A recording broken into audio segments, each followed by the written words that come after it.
what the Braves have given up. Jason Marquez, Millwood, Glavine, and Maddox, yet they continue to win baseball games. Yes, they do. And this is chopped right side, an easy play for Nunez over to Pujols. The Rockies leave two in scoring position, so their problems hitting with runners. Top of the second inning at Coors Field. We had a rain delay officially now of 1 hour and 38 minutes. But we're playing baseball now. Leading off, Jim Edmonds in the top of the second inning to face Jamie Wright, who is in need of a good performance. 0-3 his last 3 outings, an ERA of 9. And there's been at least some whispers that if Jamie continues to falter, they may insert Young Kim, who's pitched his best baseball actually as a starter. Move Kim into the rotation. Well, you know what, and that's just not Jamie Wright either. You think of what Jason Jennings had hit a skid where he wasn't throwing the ball extremely well. Joe Kennedy wasn't throwing extremely well at the time. Chacon's really been the only consistent starter. But as Kim has proven in the 2 starts, he's pitched very well. One here at Coors Field, the other in Chicago the other day. The Rockies bullpen, because of Kim pitching Saturday, you lose one guy out of the bullpen for this 3 or 4 game series here with the Cardinals. Well, the first 2 days certainly today and Tuesday, the Rockies need some length out of their starters. Wednesday, Kim should be able to throw again. On the inside corner, a changeup for a strike, 2-2. Jamie could not have pitched any better the first month or so of the season on the road. He has struggled as you look at Shaq at home. His ERA above 10 at home. Yeah, to start the other day against the Milwaukee Brewers, Jamie had a lot of 0-2, 1-2 pitches that were hit and hit hard. Didn't finish batters off, and I think that was something that, you know, it's just like he said, I didn't have snap on the curveball that day. I wasn't comfortable throwing a sinker in situations. He said it's just one of those days that everything seemed to be out of whack.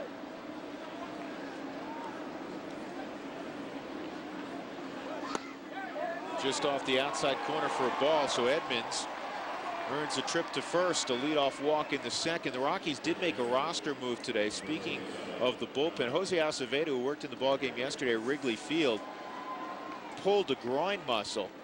He has gone on the disabled list, and a guy who's been pitching very well, who's a familiar name to baseball fans, particularly American League fans, Matt Anderson, was called up from AAA Colorado Springs. This was the #1 pick overall in the draft of 1997 out of Rice University.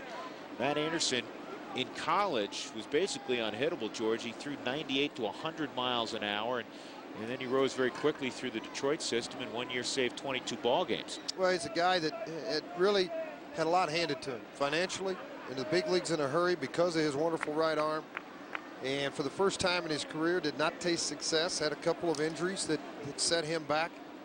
And I think that he realized at a late age, you know, and I say late age, it's 28, 29 years old, that, you know, golden opportunities for him to be able to accomplish what he could. And now all of a sudden the Rockies gave him an opportunity. A lot of other clubs looked at Matt Anderson. Maybe they'd take a chance on. Anderson, 28 years old now, will turn 29 on August 17th.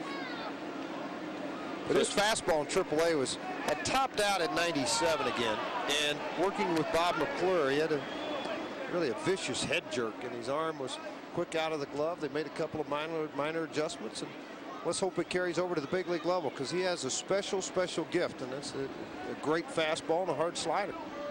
And they want to utilize him initially in that 7th inning role vacated by Jose Acevedo on the plus side. Mabry gone. Good pitching by Jamie Wright. Looked like he overmatched Mabry on 3 pitches. 1 out, 1 on in the second inning. Hey, check out Tracy Ringolsby's column on the Rockies and Major League Baseball in the Rocky Mountain News. Trace, if you're watching tonight up in Cheyenne, hope the weather's good up there and hope you're enjoying your Memorial Day. Monday's a day off for Tracy. He's also a vital member of our broadcast team here at FSN Rocky Mountain. Slider to Reggie Sanders, dips low, ball 1. How about Reggie? You know, he can finally buy. After 7 years, he's in the same place consecutive seasons. I'm trying to think, though, how many World Series has this guy been in? He was with Frisco. He went there. Okay, well, we don't want you anymore. He goes to St. Louis. They're in a World Series there. It's amazing the talent this guy has. And the way he carries himself on the field. It's just a joy to watch play the game. And he's great in the clubhouse. That's the thing. Usually used to be, well, guys moved around a lot. Maybe he's a bad apple.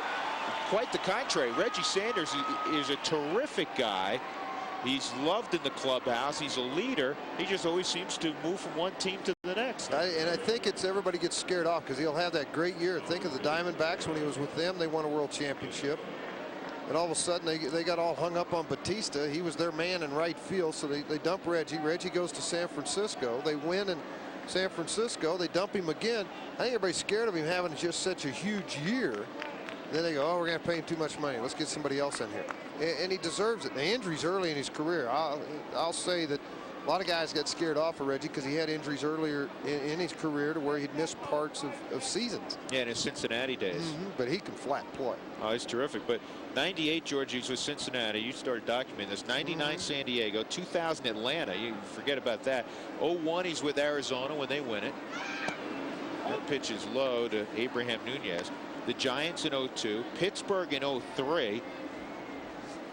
Pittsburgh, he had 31 home runs, drove in 87 and batted 285 in 130 games. Is that any good? That's pretty good. Then last year with the Cardinals, 260, 22 home runs. And you know what else? He takes such great care of himself. I mean, he'll steal a few bases. Yeah, I mean, he's had 4 20-20 seasons in his career. Last year was one of them. He had 21 bags last year. Hey, by the way, I almost forgot. Erica Stevens out of Meridian Golf Course. It's her daughter's birthday today. Happy birthday. Yeah, Ellie turns 1 today. Very happy for her and everybody out there. Erica, very good friend of the Rockies. Next door neighbors to Jim Kellogg. Is that right? Jim, member of the Rockies front office. 1 ball and 2 strikes. On Nunez with Edmonds at first. He draws a throw.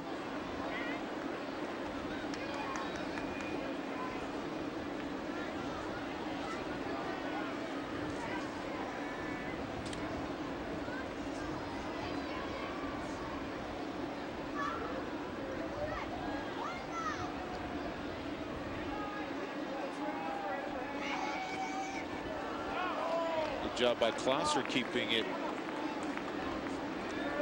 fairly close. 2-2.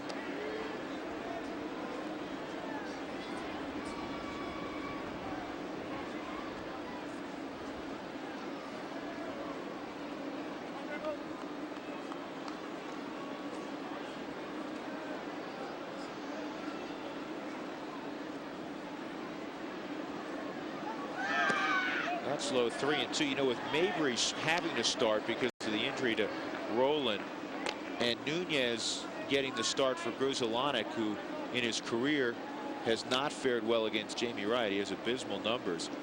Not much of a bench. A lot of the guys who are used to coming off the bench for Tony La Russa are starting this evening, but I guess not bad if you have Gruzelanek late or a Larry Walker late. And you'll manage to that also if you're Clint Hurdle. You'll try to set it up because Tony's one of the best chess players in the game. And when it comes to late in a ball game of who he puts up in situations, who he may put up in the on-deck circle. He's not afraid to burn a player, to get a manager to bring in a relief pitcher and then switch that hitter. In the air, shallow left field. Now the wind takes it, drifts back a little bit. Matt Holliday with the catch. There was a walk to Jim Edmonds. He's left aboard. Middle of 2, no score from Rainey. Rockies and the Cardinals at Coors Field on FSN Rocky Mountain tonight. First game of a 13-game homestand. I'm Keith Blyer down by the Rockies dugout as Matt Holliday steps in, facing Jason Marquis. First of all, let me say welcome home to Drew, George, and the rest of the crew. And nothing says welcome back like an hour and 38-minute rain delay and temperatures in the 40s. You know, kids play that game, Where's Waldo? A lot of Rockies fans are wondering, where's Walker? Well, as you mentioned, guys, he is not in the lineup tonight. Drew also alluded to the mild, very mild ankle injury. He was a pinch hitter yesterday, and I do believe we'll see him as a pinch hitter later in this game. if the conditions warrant. But we should see him in the starting lineup tomorrow. It's an interesting time of year for Larry Walker to come back to Coors Field because Todd Helton is hot on his heels. He has already passed him this season in total games played in Rockies history, in at-bats and total bases. And it's quite possible that Larry Walker will be here to witness Todd Helton passing him in total home runs. It's very close, guys. 258 for Larry Walker, 256 for Todd Helton. 1-2's fouled off again. Well, Keith, Larry Walker has said throughout his career that whatever records he had, Todd Helton would blow by him and then some. Yeah, and I don't think there'll be any resentment on the part of Larry Walker either. You talk about mutual respect between these two guys and what they've accomplished. But Walker's a guy that played 1,170 games in a Rockies uniform. It's always good to see him back. That pitch is down. I'll tell you something else about Larry Walker. I think some guys will say this as athletes. George, I'm sure you played with some of these guys. They'll say, oh, the records don't mean anything personally. And you knew that they meant everything. And then there'll be guys who say they don't mean anything, and they really may not have a whole lot of meaning. And I think Larry Walker falls in that latter category. Well, I think the big prize he's looking for. Oh, what a play by Mabry. Caught that in the air. You know, Scott Rowland's got a bunch of gold gloves. I'm not putting Mabry in his class, but Mabry can play defense in a variety of spots. Yeah, he can. Look at this one-step dive. Hope you get a play on the baseball, and he does. Prevented a double down the left field line with his play at third to keep Holliday. That ball was hit extremely hard by Matt Holliday. You know, right now with Rowland on the disabled list, the Cardinals have really fallen on hard times. They're just 12-5. Horrible, isn't it? Yeah, Mabry's let him down. He's hitting .304 with a couple of home runs and 12 RBI. Does it really matter anymore? This team's very good, and again, it's pitching, it's bullpen, it's been outstanding, and that's why they win baseball games. It's a simple formula. Desi Relaford stays hot. He had a couple of hits yesterday. Let's check in with Dave Benz in the studio. Dave has an update. Hey, sure, lots of day games today on the holiday. Marlins and Pirates went extra frames in Pittsburgh. Freddie Sanchez, the bloop single to end the tie. Pirates win it in 10, 3-2, your final. All right, Dave, we'll check back with you periodically.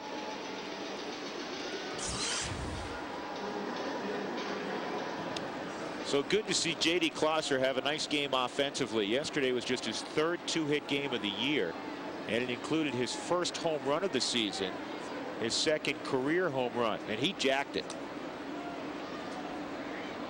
They're going to come inside on J.D., and that's a strike. Here's the home run from yesterday. It was a changeup down and away, and he hit it out onto Sheffield Avenue. Two-run shot. And he earns a start this afternoon or this evening. Yeah, he needs to get on track, and it's not going to happen sitting over on the bench. That's one thing about it. Todd Green's been very productive with his bat, no question about it. The RBIs, the long ball. But for JD, if he's part of your future, he's not going to get it sitting over there. So you've got to get him into the ball game. And more importantly, you got to get the defensive side straightened out where he's comfortable throwing the baseball. Right now, he's had difficulty doing that in game situations. 1-2.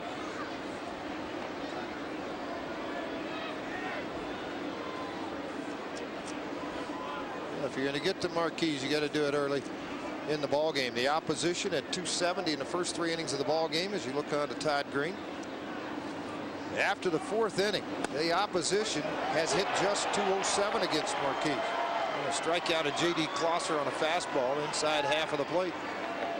You know, I saw when a catcher gets punched out, you got the whole next half inning when you go out to catch just to argue with the guy. Did you look at the board? Did you see what I'm hitting? I need a little help. You know that you got to be a politician. I need a little help here.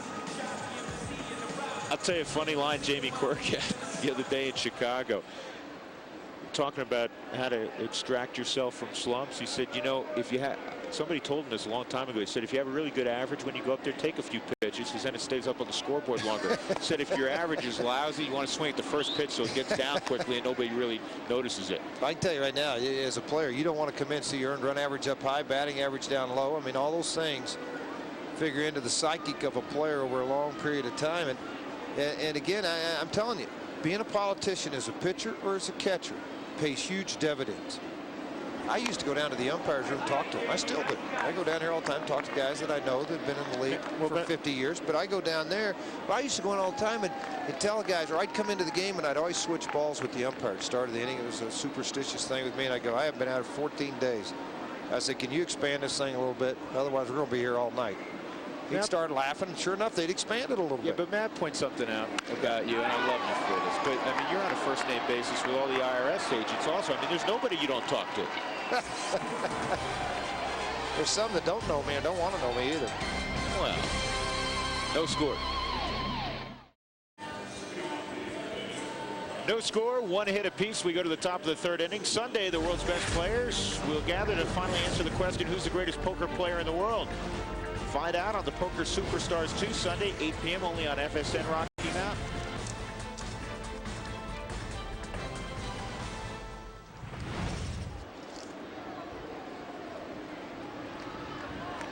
Well, here is Molina for a base hit up the middle. Yadier Molina has been doing a lot of that of late. He started the year 0 for 31. And since that time, he's hit about 330. Yeah, amazing, hadn't it been? And again, starting to not try to overpower the baseball, just trying to take the ball back up the middle. Take advantage of what the opposition gives you.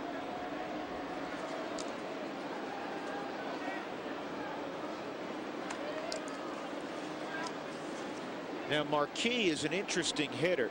This is clearly a sacrifice situation, but this is one of the best hitters in baseball among pitchers.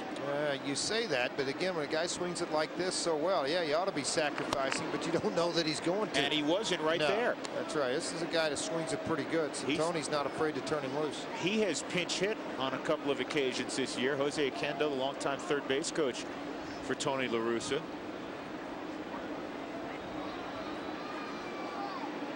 And he's swinging again. That wasn't the swing of the guy. That's an ugly swing. Yeah, that was an ugly swing. But he's hit 3 doubles, has a triple on the year, 4 RBIs among his 7 hits, 269 overall average, and 26 at bats. Well, George, last year he led all National League pitchers with 21 hits, including 6 doubles, and he drove in 9. Pretty good athlete. Runs the bases well. I bet you he's bunting here. Guess not. Base hit. How about, I mean, you know what? That just goes against every book there is for La Russa, and it pays off. Not bunting first pitch, bad hack on the second pitch, base hit, and then a base hit. Now, and then I bet you he'll bunt next time. Yeah, you may see a bunt now. Well, Tony's also the guy that hit the pitcher 8th, so McGuire would get more at bats too. That's a little bit against the book. Hey, don't forget Tuesday nights. Can you imagine what's on Tuesday night, don't you? What, on our channel? Yeah, it's Coors Guys Night Out at the ball yard. Oh, here at the ballpark. Yeah, all the guys come out. Yeah, you get a voucher to a future game, or just throw in $99, get 2 tickets. Join today. Call 303 Rockies for fan club information. It'll help you out on Coors Night Out, Guys Night Out at the ballpark, and Wednesday nights, Ladies Night, sponsored by Big O Tires.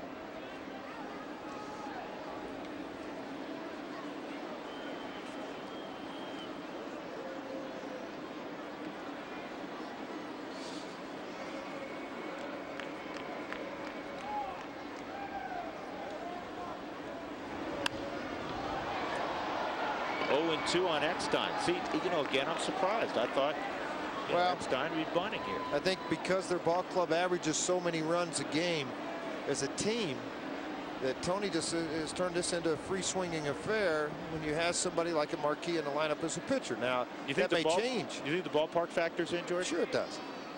This is a ballpark that still gives up 12+ runs per game combined with the opposition. Good pitch by Wright. He gets the strikeout. Let's check in again with Dave Benz, because Atlanta was in the nation's capital today. Dave? Yeah, you know, and Drew, George was talking last half inning about politicking the umps.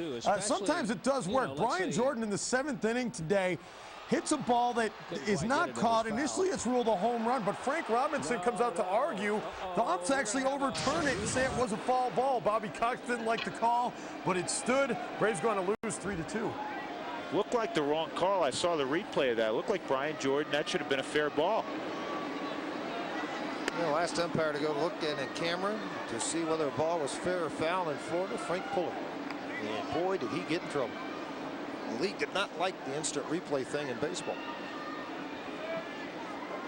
Roger Cedeno grounded into a double play right at Clint Barmas in the first inning. That would work well again here. He jumps back, but it's in the strike zone, 1-1. Well, you'd like to see that double play ball, no question. Pujols sitting in the on-deck circle, a guy that smoked the ball to left field.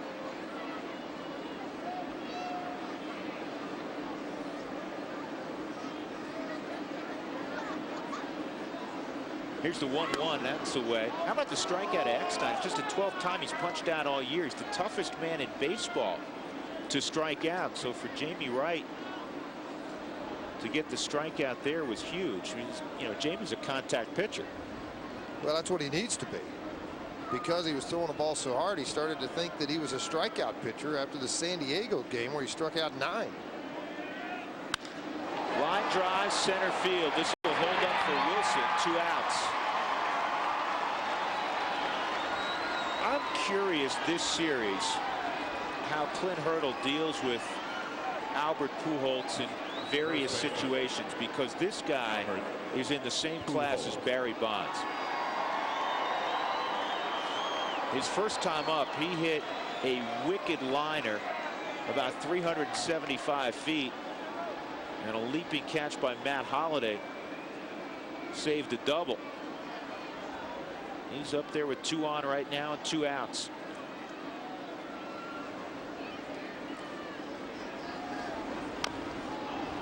Good slider.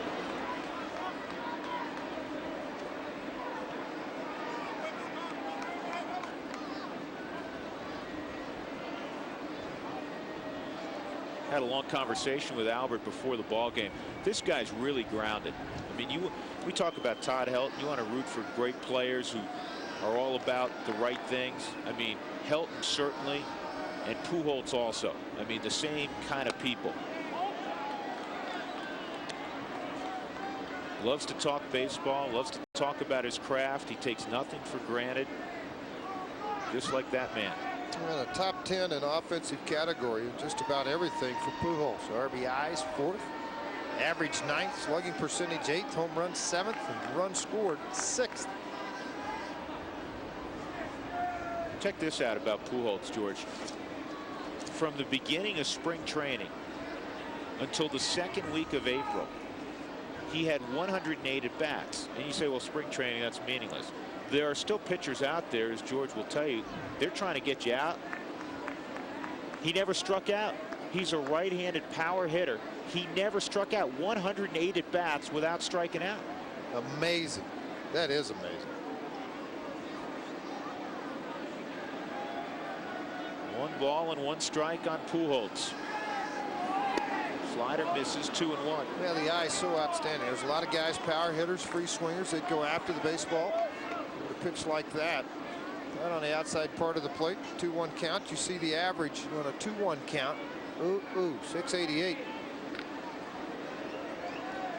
That's a slow pitch softball average, and a good one.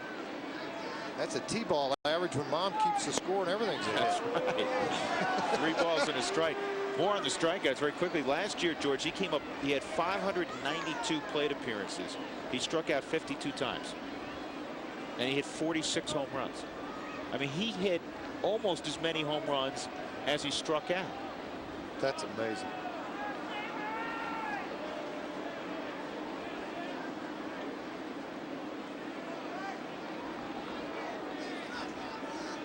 Wright will be careful here. 3-1. At second base, Yadier Molina, he singled. The pitcher Jason Marquis also singled. He's at first base. No score. Top of inning number 3 from Coors Field. Rockies home for 13 games. Only the 6th time in their history they've had a 13-game homestand. That's in there, 3-2. Slider at 83 miles an hour.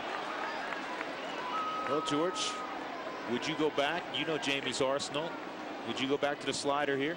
Yeah, and I'm trying to think along with Klosser on this too, what he might like to try to do as a catcher. You know, the one thing about it, if Jamie's slider right now has better movement on it than his sinker, then yeah, go to the slider, put it to the outside part of the plate, because I mean it doesn't get any better with Edmonds. That's where they go, and it was a slider, and it missed badly. Hit that one. Yeah. Unless you're playing cricket. Bases loaded now for Jim Edmonds.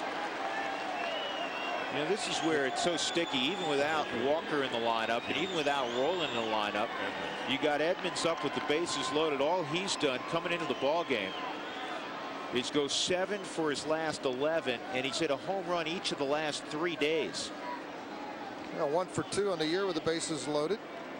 Their ball club has hit .324 with the bases loaded. Pretty good numbers.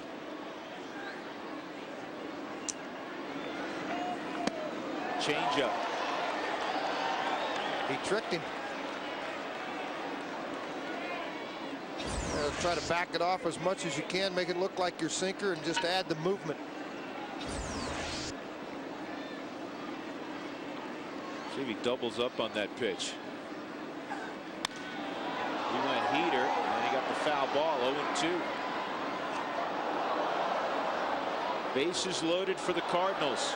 The last grand slam for Jim Edmonds came on April the 21st, 2004. That happened at Houston.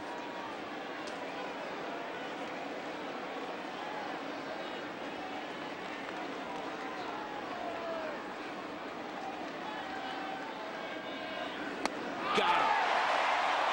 The slider was a little high in the zone, but Edmonds swings right through it, and the Cardinals. Happy Memorial Day. I hope you brought your mittens if you're at the ballpark. And a nice wool cap. It is cold. 48 degrees when the first pitch was thrown. Clint Barmas will lead things off in the bottom of the 3rd inning. Drew Goodman, George Frazier, Keith Blyer. Fireworks after the ball game. Rain delay of 1 hour and 38 minutes to begin things. Jason Marquis and Jamie Wright hooking up. Cardinals with 3 hits, the Rockies with 1. And this is on the ground at David Eckstein. And the former Angel, who does not possess a great arm, throws out Barmas. 1 gone, and we check in again with Dave Benz. Dave. Thanks, Drew. Reds Astros today in Houston. Ryan Friel, a 3-run home run, part of a 7-run 9th for the Reds as they go on to win it today, 9-zip. You know, Ryan Friel and David Eckstein, they're kind of cut from the same cloth.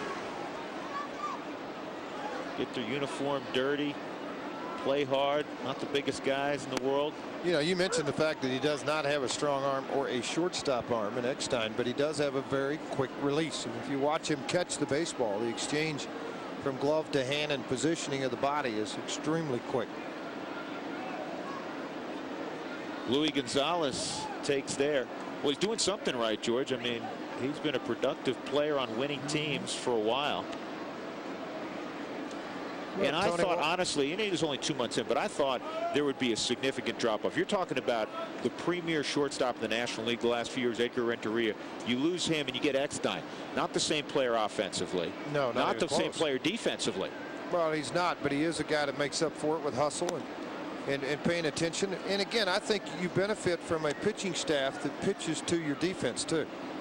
Pitch him in, play him to pull, pitch away, play away. You're allowed to position, get the balls you normally would not get to.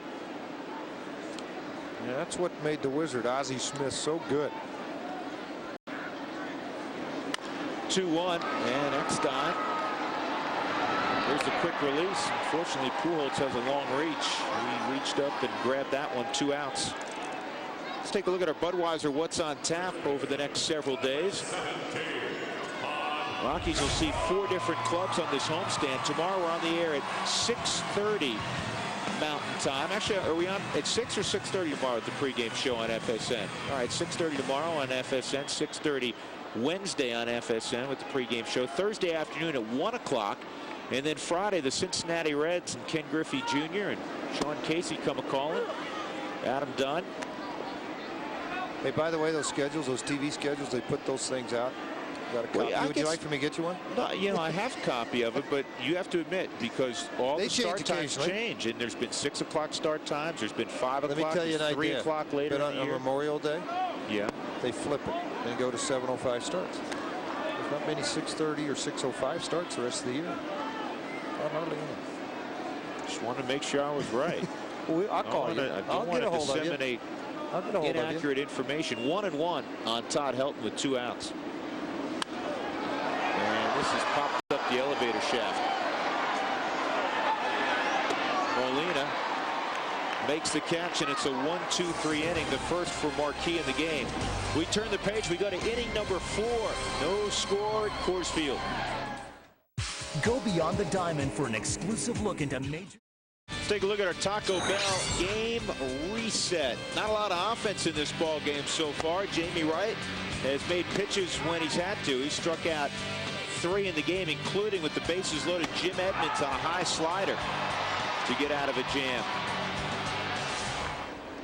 And he goes to work in the 4th inning. John Mabry, Reggie Sanders, Abraham Nunez. Mabry, one of those guys that has always hit well at Coors Field. Had a good year last year at 296 overall, 13 home runs, career high, 40 RBIs.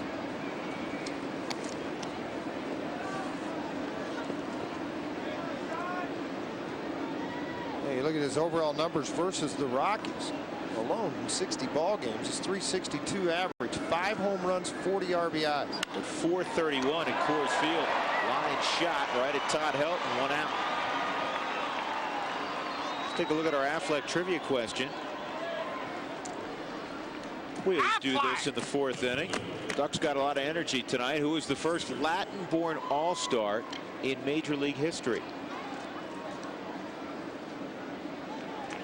Think about that one for a while. We'll give you an answer shortly. Reggie Sanders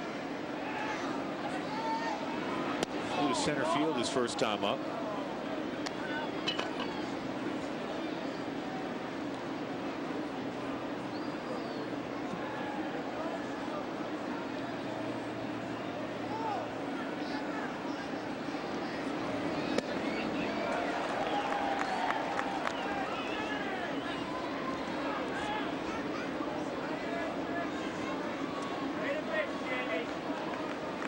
Sanders owns a major league record.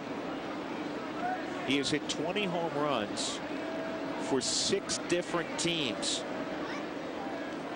Only player in major league history to do that.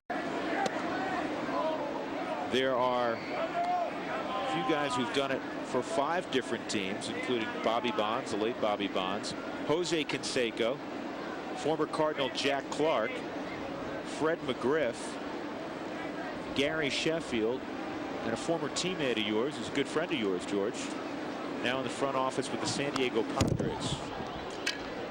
Really? Are you still at a loss? Teddy Simmons. Dave Winfield. Well, there's a bunch of teammates of mine over there in the front office. Yeah, Dave. Well, Ted Waller, Simmons didn't hit 20 Simmons. plus home runs for 5 different teams. No, he didn't do that. Hit a lot of line drives for 2. 2 balls, 2 strikes on Sanders. And what I like about Dave Winfield, he's still there at all the ball games. Shows up and a very active role in the front office. Chop to Desi Relaford. Well, all shortstops got such great hands, soft hands, and Desi does a nice job there. That's going to be a tough hop for him. And the ball was hit with top spin. He just turned to the sideways and just backhand the ball like, well, you bunted one to me. Well, this wasn't a bunt. This ball, a lot of top spin, difficult ball to receive, but nice job by Desi to throw to first. Desi plays like a veteran. He's comfortable. He looks comfortable. He's assured of his ability. How should I say that? Yeah, he believes in his own ability. Yeah. He doesn't have to worry about it. I mean, you know, that's the thing about it. He knows he can play. Nunez chops one at Luis Gonzalez. And a quick release over to Helton. Good inning for Jamie Wright. 1, 2, 3. We're moving right along. Bottom of the 4th inning upcoming. Back at Coors Field, bottom of the 4th inning. Preston Wilson, that man Brad Hopp, and Matt Holliday to face Jason Marquis.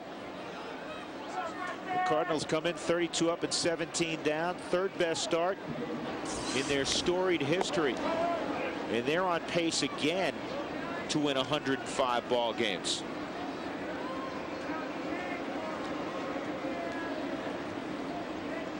And look at their AAA roster. Their pitching staff down there is number 2, 3, 4, and 5 in the ERA battle at AAA Memphis.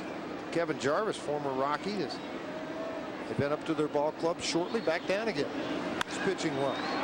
This ball hit at Eckstein. He's been busy of late. He throws out Wilson, and let's again go to the studio where Dave Benton is hanging out. Group battle of division leaders in Chicago today. The Angels had the White Sox down to their last out and down by a run in the bottom of the 9th. That's when Timo Perez came up with the 2-run single, and the White Sox win it in dramatic fashion, 5-4. Well, Dave, actually, Yadier was asking us before the ball game if we could give him an update on how his brothers performed today in that ball game against the White Sox. And so we have it for Yadier if he's listening. George, you just yelled down. I'll pass it along to the audience. All right, hold on a minute. Let me get up. Benji was 2 for 3. He's hitting .301 now. Jose DH today, George. How was that? Did I get his attention? I think so. And he was 1 for 4.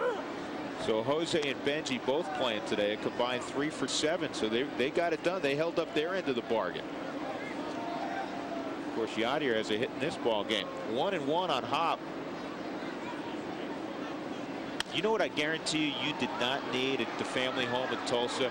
You can ask all 4 of the children, the 3 boys, no and my lovely daughter. No intercom. No reason for an intercom. That's right. And if the voice is loud and he's getting out of the chair, run for cover. I believe that. It's not hard to get players' attention when you are coaching a baseball or basketball team if you have a loud voice. They usually listen rather quickly. You do have a big voice. Yeah, let her go. Why not? Matt Holliday robbed his first time up. He hit a low line drive that John Mabry reached on the backhand and took a double away from him.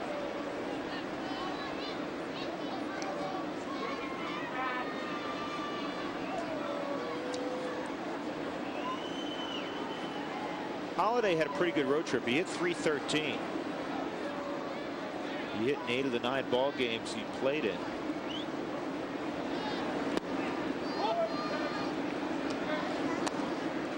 Scratched out a couple of hits yesterday at Wrigley Field. The Rockies lost 11-6. They had a couple of leads early in that ball game, just could not hold it.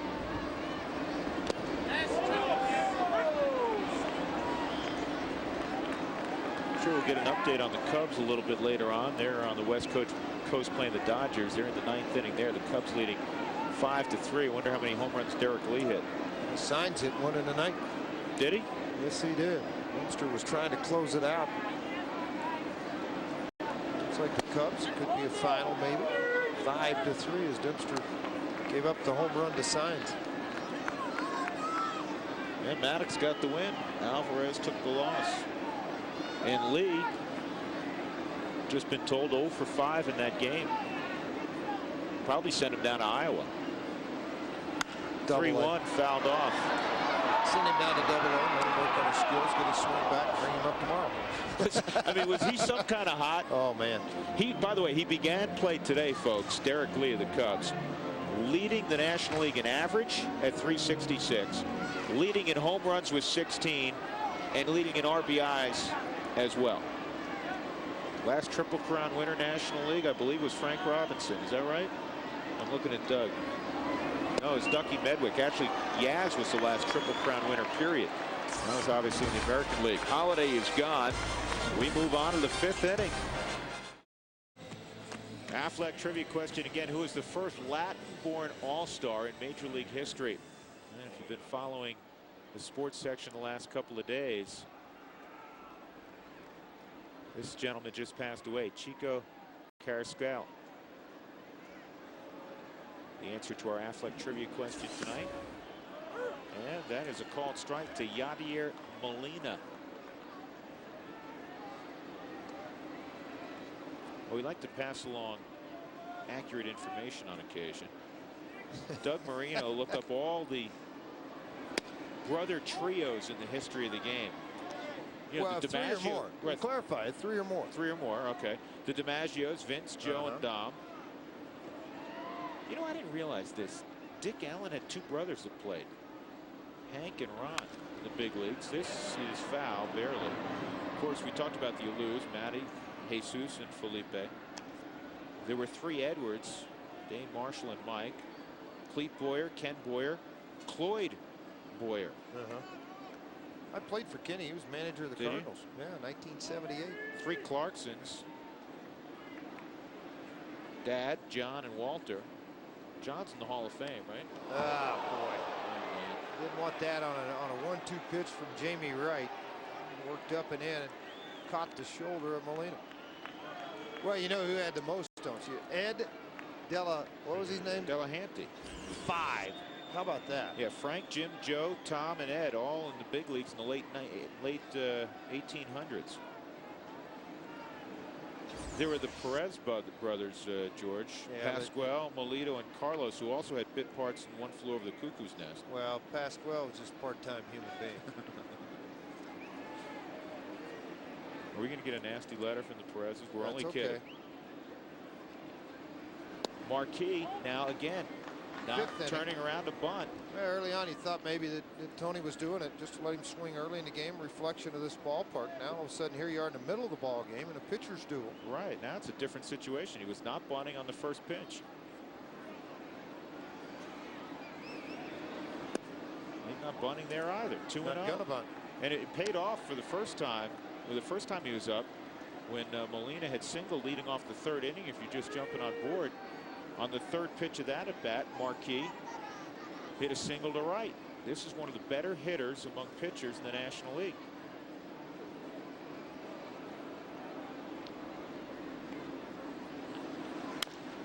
Chopped up the middle. Stepping on the bag. Gonzalez throw to first, not in time. George talked about the fact that Marquis is a good athlete. He got up the line fairly well.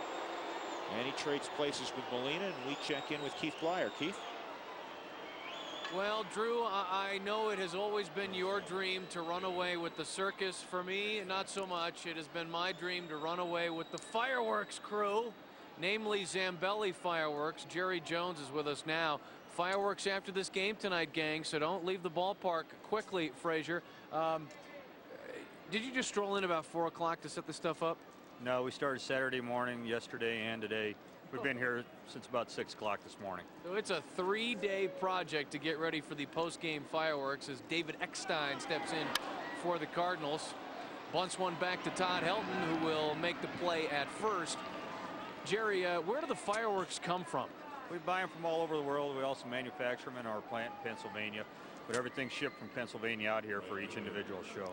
Okay, there was that wet stuff, and I know rain is not good for fireworks. Anytime I try to light something off in the backyard when it's raining, it never works. How do you guys deal with it? We cover everything, try to keep as much water off it as possible, and our worst enemy actually is the wind more than it is the rain. Really, wind is worse than rain, huh? Why, just blowing out the fuse? No, it makes the fireworks moves, plus it cuts down on the height of the fireworks. I see. All right, so we're getting the inside scoop on the fireworks after the game, boys.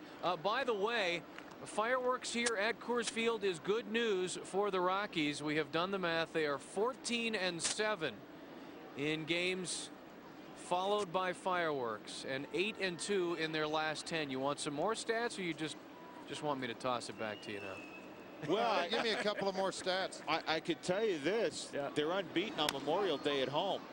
Right, 4-0. Yeah, It's going there you well go. for the Rocks.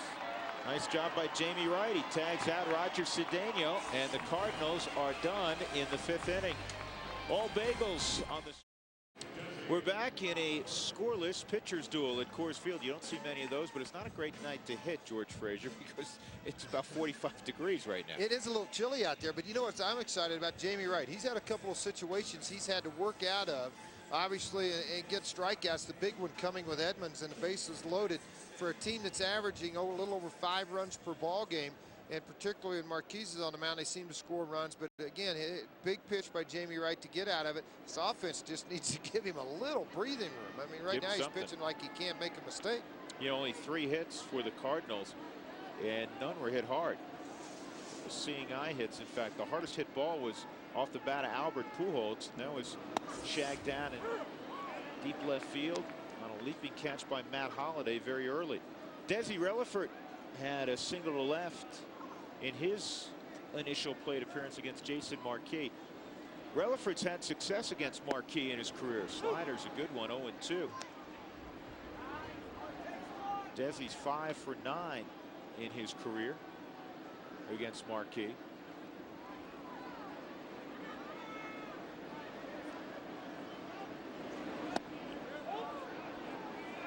Molina thought he had Relaford with a strikeout. You know, I have more guys, George, more brother tandems if you want them. You know, we forgot the Cruzes, Hector, Tommy, and the most famous Cruz, Jose.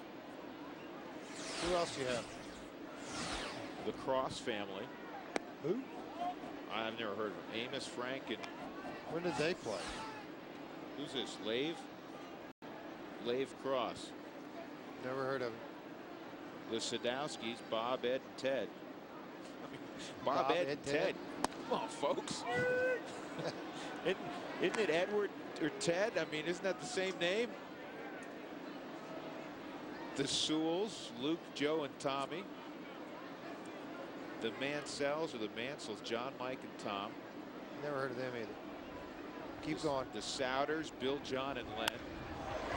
This ball to left, and it dies in front of Cedeno, and then he kicks it with his body all the way to the wall, and going to third is Desi Relaford.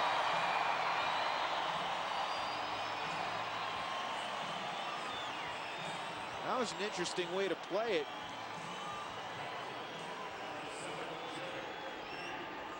I think it's going to be a single and a 2-base error. Well, let's look at it as it comes into the glove. Oh, maybe when not. he It hits might be the a ground, 3-base error. well, the elbow hit the ground hard. Look at now. Watch this. Watch it when the elbow hits. Right there. Ball just flies right out of the glove. I thought maybe it hit it. Then he's got a trouble getting up on him to getting his feet back. And Desi's saying, you know what? I'm off to the races. Oh, what a big at bat for J.D. Klosser right now. Runner on third. And nobody out. Again, here's something interesting. Tony La Russa plays the game a little differently than other managers. He's got Eckstein in close, not quite on the grass, and he's got his second baseman, Nunez, playing basically at double play depth. Of course, there's no double play situation, but he's back farther. Hard ball hit to the left side. Looks like they're going to pitch J.D. away or try to make him fight something off inside. Now he sneaks in, Nunez does, on the pitch. When they struck out Klosser in his first at bat, it was on a fastball inside half of the plate down. We're on a 1-1 count right now. They are still scoring that, George. Not a single, but they're scoring it a 3-base error. Not a single, not a triple, a 3-base error. Though they haven't put it up on the scoreboard, that's what we're being told in-house. Doesn't matter. Right now, Relaford's at third base. The Rockies have a chance to score the first run of this game. Klosser's got to find a way. Wright's on deck. Snap throw to third, and that'll get him home into left field. Fourth error on Molina, who has also picked off 5 this year. So he is not afraid to throw the baseball. He possesses a very powerful arm, but he threw it low. And the Rockies get themselves a run right now because of 2 errors. Well, now you watch Mabry as he comes over on the pitch. See, he realizes that play's going to be on, but where the ball was thrown so far into foul territory, he's not going to be able to make a play on the baseball. Molina, who's not afraid to let her fly, looks in the dugout. He knows that La Russa is going to give him the okay. I mean, you have to. You've got to give the kid the freedom to do it.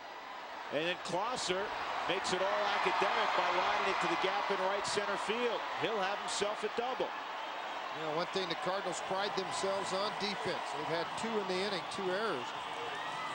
You got the first Rockies run across. I'd like to see J.D. again with an extra base hit, fastball in. That's what he struck out on earlier. Well, he looked in and he made him pay for it here.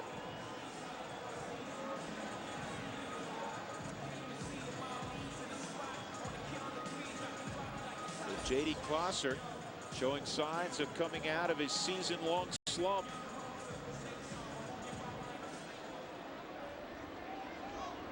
Now, I don't think Clint Hurdle will be unconventional with Jamie Wright. I'll be shocked if he's not bunting. Yeah, but you got to be careful though. You got to bunt the ball hard to the third base side. You've got to make Mabry come get the baseball. If you bunt it up that first base line with Closser, who doesn't run well, it obviously gives Pujols the opportunity for a play at third. And you figure into it also, Marquise is a very good fielding pitcher, quick off of the mound. That's why you must bunt the ball hard and bunt it to Mabry. Or you can walk. 2-0 count on Jamie Wright.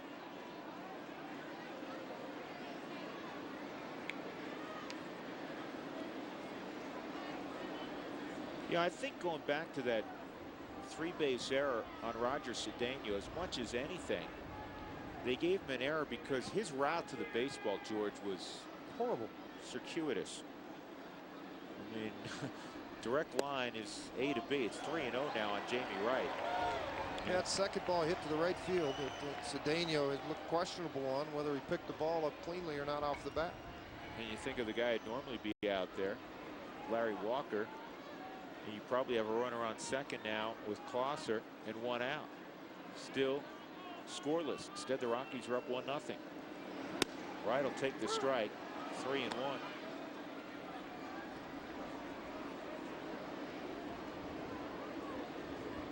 Yeah, some guys, George, 3-0, bluff the bunt just to try to distract the pitcher. Did that distract you?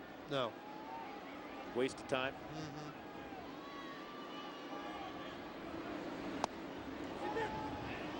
Jamie had the hand in the wrong spot, so he just dropped it off of the bat as the ball crossed. Such an important part of the game for a pitcher to be able to bunt the baseball.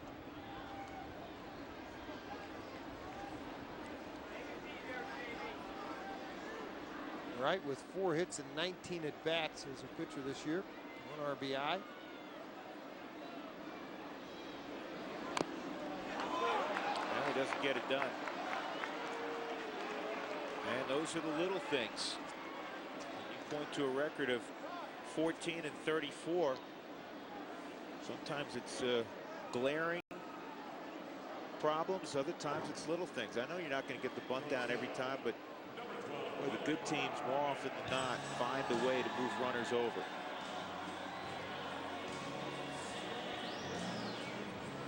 Barmes is 0 for 2, fly ball right field, ground ball to short.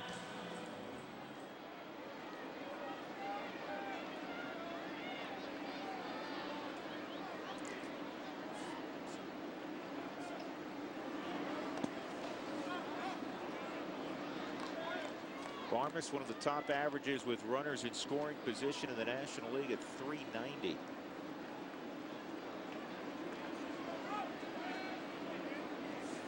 Even though Clint has cooled off considerably. May 14th, he was still hitting 400. He's still 7th in the National League coming in batting average.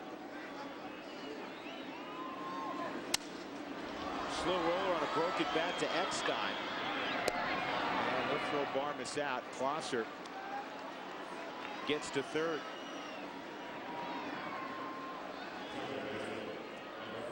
Good pitch by Marquis. I mean, this ran the heat right in on the hand, shattered the bat, but Barmes has that opportunity to beat it out. Eckstein's arm, his speed, but Eckstein outruns him and records the second out. I mentioned this earlier. A lot of people say, what's going on with Barmes? What's happening to Barmes? Well, he's being pitched to a little more carefully now than he was earlier. And I think being an aggressive hitter, he continues to chase balls a little bit off of the plate. He'll become more disciplined with his strike zone. He'll get hot again. Yeah, the Rockies almost a gift. Marquis threw that ball way out of the strike zone. Pitchers come into this ballpark a lot of times too, and they think they have to try to overthrow the breaking ball and really try to pull on it to get the break on a slider or curveball, and that's not the case. The case is a lot of times back off of it and make sure you're on top of the baseball at altitude, and you'll create a good break on it.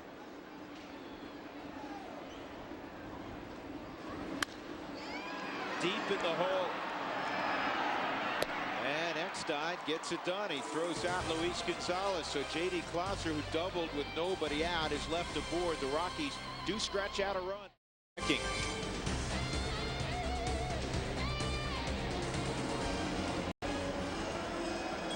Big inning for Jamie Wright, leading 1-0. We go to the top of the 6th inning. Wright has allowed just 3 singles against the Cardinals in this game.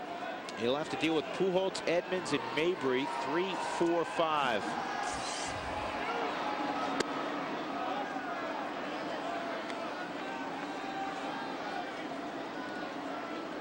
Albert from Santo Domingo in the Dominican Republic, though. Final couple years of high school, he went to a school in the Kansas City area and then played 1 year junior college baseball before signing with St. Louis. And the rest, as they say, is history. And a National League pitch. National League last year in the playoffs, the MVP of the 2004 NLCS, 14 for 28 with 4 home runs. Pretty impressive.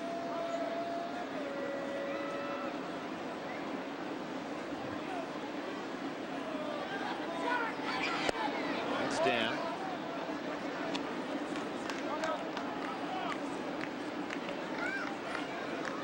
I asked Pujols about playing at Coors Field. Most hitters obviously love playing at Coors. He said, you know, he performed that well here, so I don't really think about it. Career average of 306 with 6 home runs and 17 driven in at Coors Field.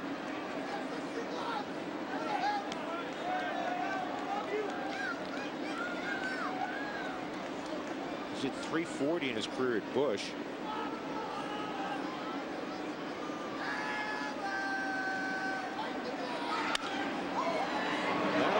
Hit for Pujols.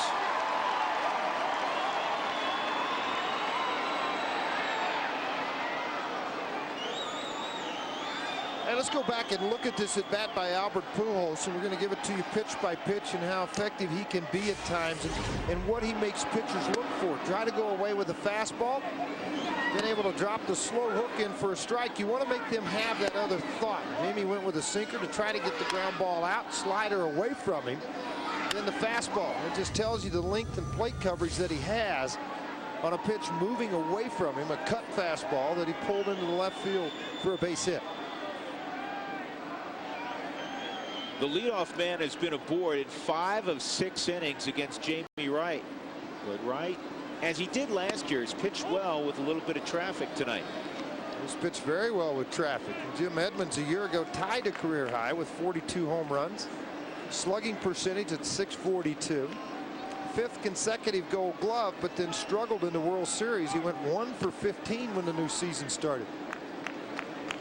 You know what Edmonds did also a year ago? He walked 101 times. He had a .418 on base percentage. This is a complete player.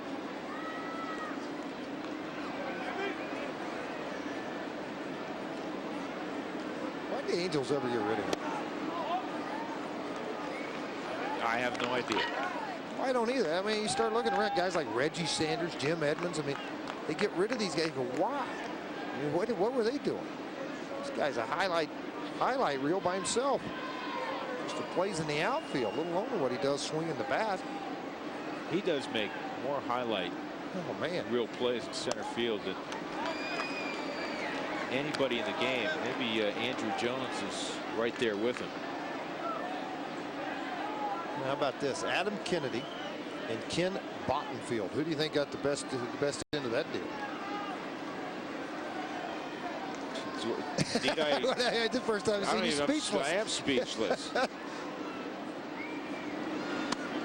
Ball forward to Edmonds, and now 2 on, nobody out for Mabry. Well, this is game 1 of the 4-game set between the Rockies and Cardinals. Tomorrow, you guessed it, is game 2. We're on the air at 6:30 with the pregame show right here on FSN Rocky Mountain, and the ball game 30 minutes after that.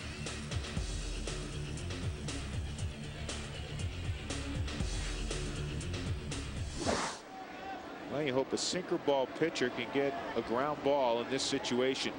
Got a bullpen short. Your pitch count's down to only 76 total pitches for Jamie Wright. Just attack it. Don't go away from it. I mean, you had to pitch smart to the 2 guys that more than likely going to beat you on a consistent basis. Pujols and Edmonds. Now you got to deal with Mabry, who's hit well in this ballpark. Reggie Sanders.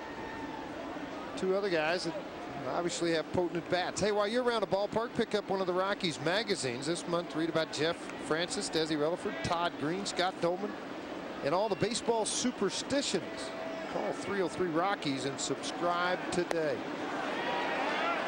Well, you know, anytime you do what he just did, and that's throw the changeup at 79, it makes you slow the body down and back off. You don't try to overthrow the pitch. A lot of times you find your release point, the proper release point, which benefits you on the fastball and in the slider. That could be two. To Barmes for one. Nice job by Clint Barmes. He had to get rid of the baseball quickly. Edmonds was bearing down on him, and he got himself in the air. Got the spikes out of the dirt. 2 outs, runner at third. Let's check in again with Dave Benz. An update on the Cubs and Dodgers. Yeah, 4-2 game in the 5th. Aramis Ramirez at the plate. And hammered to Aramis Ramirez can take a nice slow walk around the bases. That is a solo home run, his 10th of the year. Cubs win it 5-3. Now the Cubs now game over 500. Trying to stay within shouting distance of the St. Louis Cardinals, who began play today leading the Central by 7.5 games. You know what's interesting for the St. Louis Cardinals is you break down their record of 32-17. They are 7-8 against the NL East. They are 4-4 against the NL West so far this year. And you say, well, hold on a second. How the heck are they where they are? Well, they're 19-4 inside their own division, the National League Central.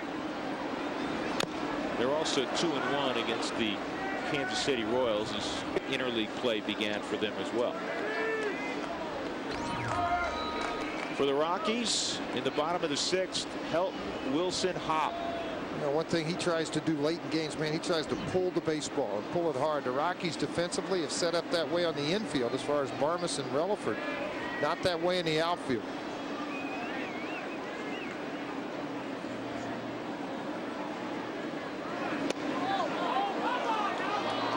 Two balls and a strike on Sanders. That's a pitch Jamie Wright wanted. At third base, Pujols. He singled to begin the inning. Edmonds walked. In a double play ground ball against Mabry. Wilson shaded towards right center against Sanders. Big power guy. Then he fouls it off. Anytime Tom Greenwood, you've heard me say this before, the scout that signed Mickey Mantle knew what he was talking about. Wasn't hard though, huh, with that type of talent. But he used to tell me anytime you see a pitcher throw and the ball would not foul straight back, but ricochet left and right, a lot of movement on his pitches.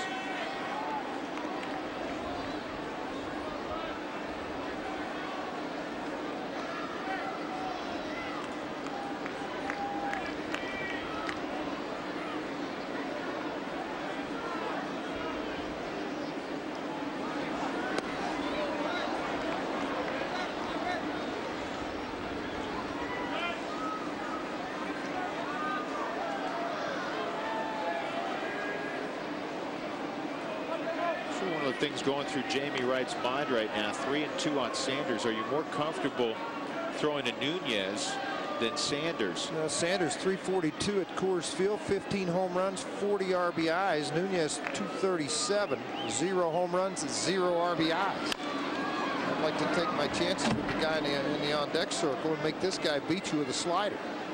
Change up, see if he'll chase. They threw the slider there on the outer portion of the plate. There's Nunez.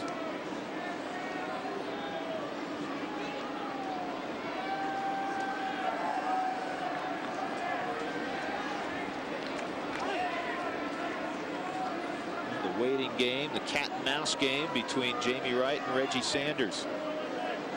1-0 Colorado. It's an unearned run.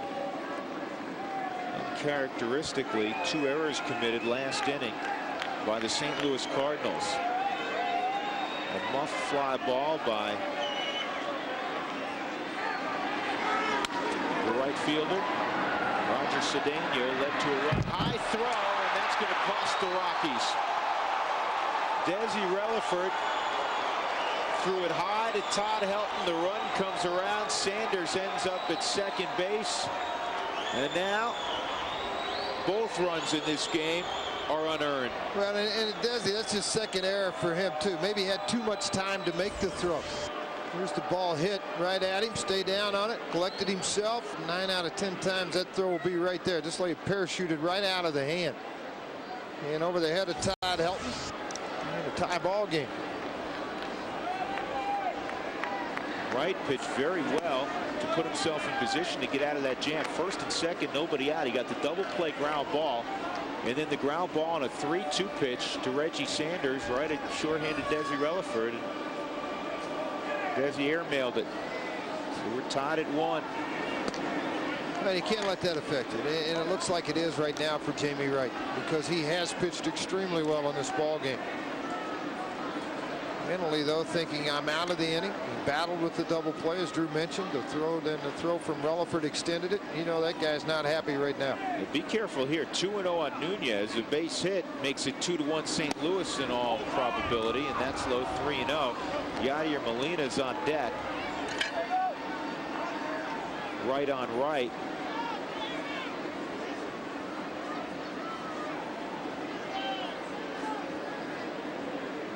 He has not gotten Molina out today. Nunez is 0 for 2, and he swings 3-0 and hits it to left field. How about that? You never know with Tony La Russa. The Cardinals get a run on the error, and it's 1-1 as we go to the bottom. 1-1 baseball game. We go to the bottom of the 6th inning. First matchup of the year, first of 8 between the Rockies and Cardinals. I like these 4-game sets. It was fun in Chicago.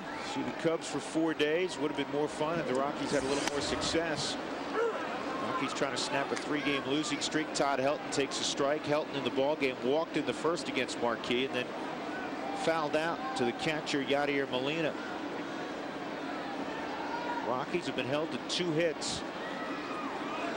Desi Relaford has 1. J.D. Klosser has the other. Klosser's hit was a double in the 5th. Relaford a single in the 2nd. You think back now, George, 1-1 game. Looks like it's going to be one of those close affairs throughout. You never know, obviously. But the Rockies had a runner on second after the Klosser doubled, nobody out, and they never moved him. Well, that was a big number there. I mean, that gives you those opportunities against a very good baseball team. You've got to take advantage of those. 2-1 on Helton. Left side, deep in the hole, long throw, and Eckstein makes the play. Not flashy, doesn't have great range, doesn't have a strong arm, but he gets the job done. Well, the Rockies have really tested him in this ball game. 7th play that he's had to make in this ball game.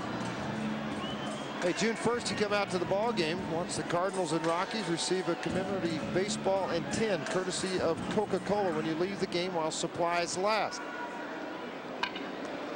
Cardinals Rockies, 7:05 start.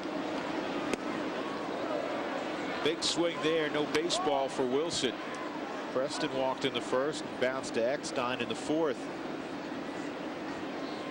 He was 6 for 13 in that series at Wrigley Field, including 3 home runs. He drove in a run in every ball game.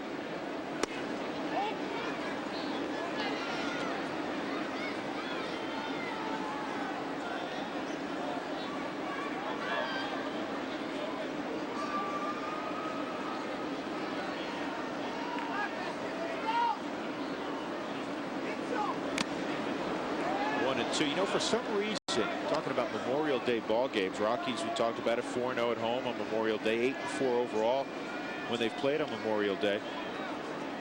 Between 95 and 98, they met the Cardinals every Memorial Day. Really? Yeah. Surprising to me is the fact there's not that many games being played today. On the holidays, you always play baseball. July 4th, the Rockies were off July 4th a couple of years ago. I mean, You gotta play baseball on a holiday. I mean, there's hot dogs and cheeseburgers on the grill. You go to the yard and watch a little hardball. There's only 4 games in the American League. There's 6 in the National League. You're right. I thought that was a little strange when I saw that earlier. The schedule 3 and 2. Think how many Little League tournaments there are going on right now. A long weekend. Folks got Monday off. Some kids still have school and going to school on Tuesday, but they're out of town playing baseball all weekend.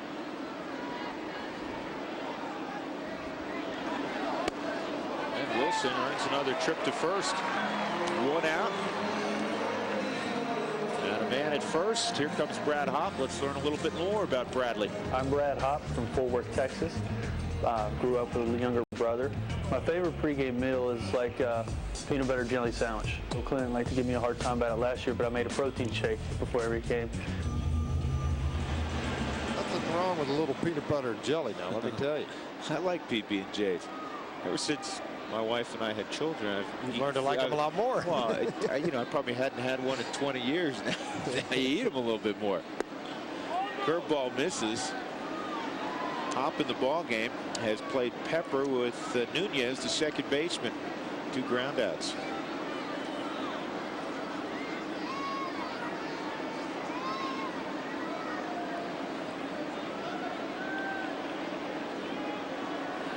Wilson stretching the lead out a little bit. And this ball's roped to center field.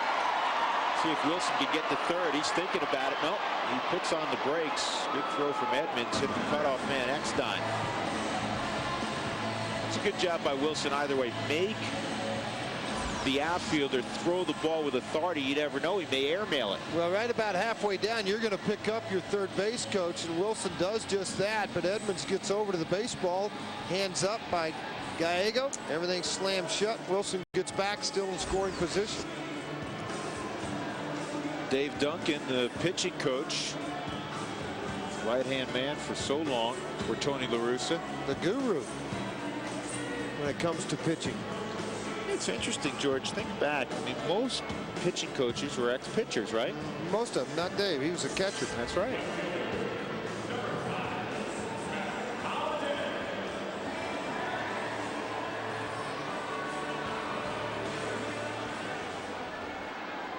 Think about the great line Bob Gibson to Tim McCarver once when he went out to visit with him. He said, what are you coming out here for? The only thing you know about pitching is it's tough to hit. Tim McCarver did an about face about right. 20 feet short of Gibson. What I'm throwing, you can't hit, so go back there and just catch it. 0-1 on Holiday. See if the Rockies can come through in the clutch here. Today, St. Louis 0 for 7 with runners in scoring position. The Rockies have had 4 opportunities. They're 0 for 4.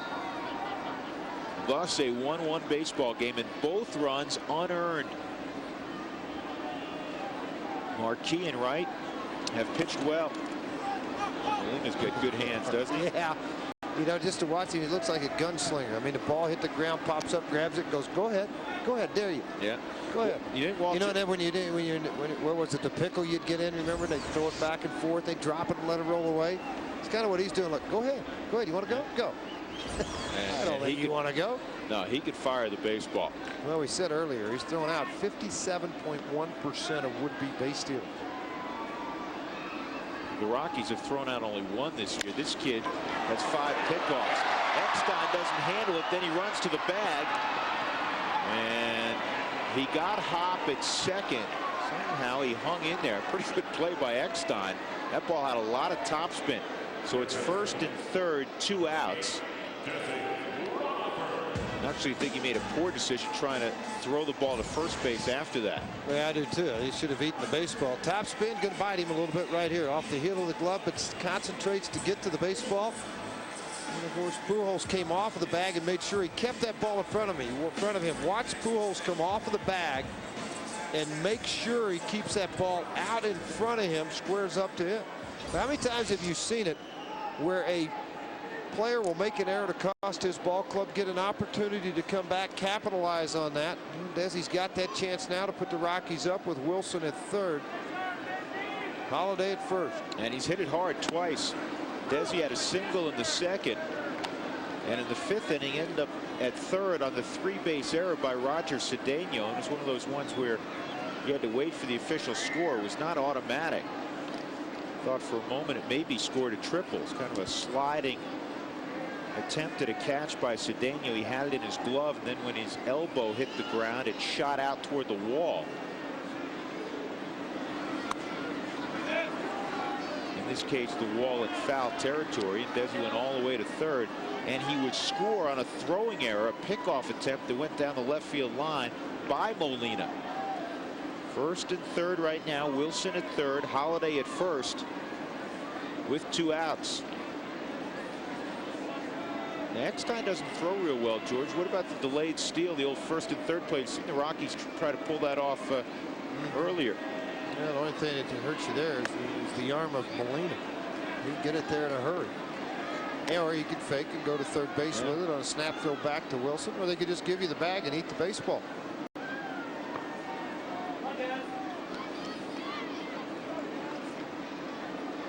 Two balls and a strike. Just let Relaford swing it because he's seen the ball well out of the hand of Marquis tonight. Boy, is he ever. Well, he's seen the ball well in the last road trip. I mean, recently. That's why he's getting a lot of time at third base. He has swung it well. Now 2-2. Clint Hurdle. Maybe your thought process changes a little bit.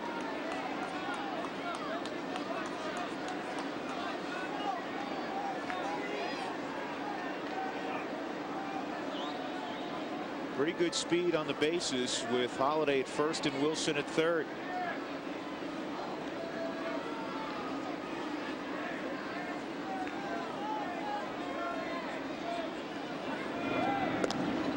It's on the mind of Marquis as he checks out Holiday.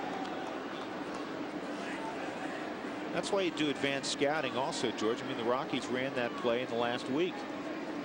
They did run it, and they unsuccessfully. Well, unsuccessfully is absolutely right. He tried to steal one, it just didn't happen. Holiday doesn't go, and it's fouled off. Hey, don't forget film day at the ballpark. It's always fun. Fuji King Supers photo day is Saturday, June 4th from 3:30 to 4:30. Bring your camera, take pictures of your favorite Rocky players. Interest to the event. You get into the ballpark gates A and D. The Reds will be in town. It's a 6:05 start. Pictures start at 3:30.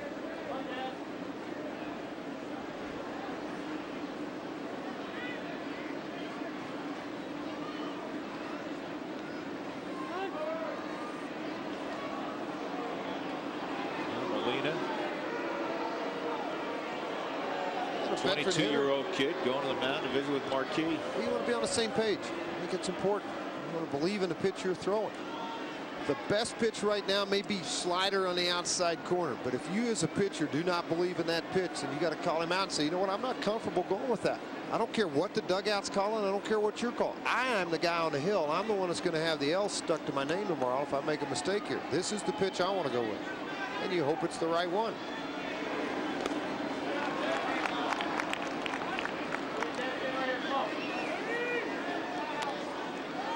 J.D. Klosser's on deck. 3-2 on Relaford. The go-ahead run at third base in Preston Wilson.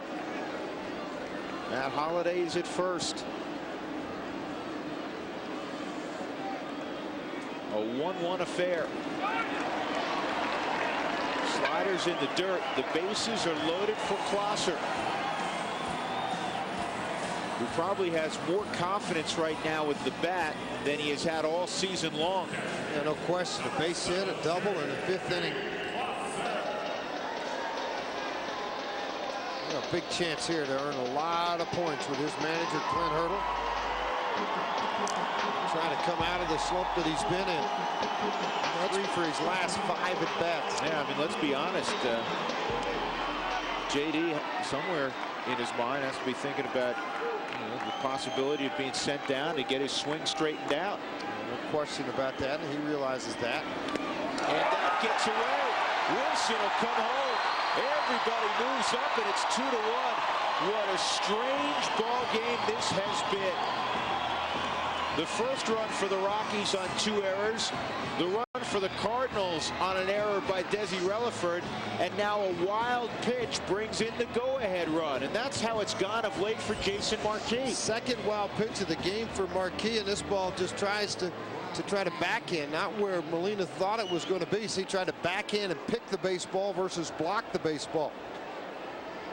Wilson could jog to the home plate, and I tell you, the Cardinals were lucky it didn't go down into the Rockies dugout because of that opening there. Line drive down the left field line, foul. Good thing that Matt Holliday got the head down. There's an opening in that dugout where the fence guys walk in and out of, and that ball stopped about a foot to the left of that opening. Well, Matt Anderson, the right-hander, recently called up to replace Acevedo.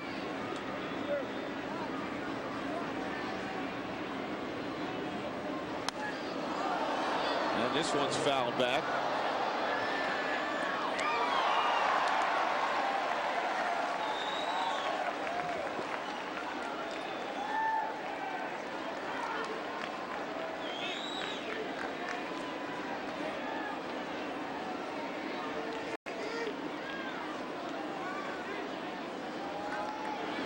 The 1-2. JD stays alive.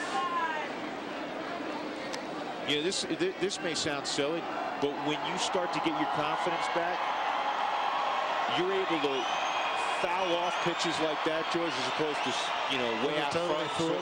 Totally full. You just flip the bat and you're done. Well, you know what? Your head stays on the ball longer. Yeah. You're not pulling off where you don't see things. You're not swinging at air. You're trying to swing at that object. Ooh, almost did it again. Hey, if you come out to the ball game on June 7th, White Sox will be in town. You get a lapel pin courtesy of King Supers. White Sox 7:05. This is the second pin in a series of 4. 2 balls, 2 strikes on Closser. Sullivan on deck, 4 right. Now Marquis visibly upset with the home plate umpire Alfonso Marquez.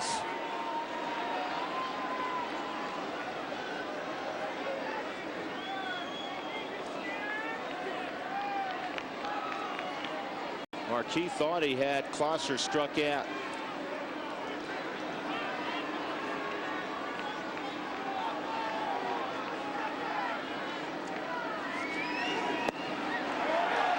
And again, he did a pirouette.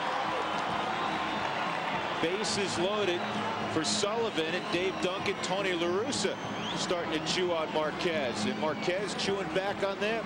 Saying the ball's inside, the ball's outside. And Molina, without turning his back,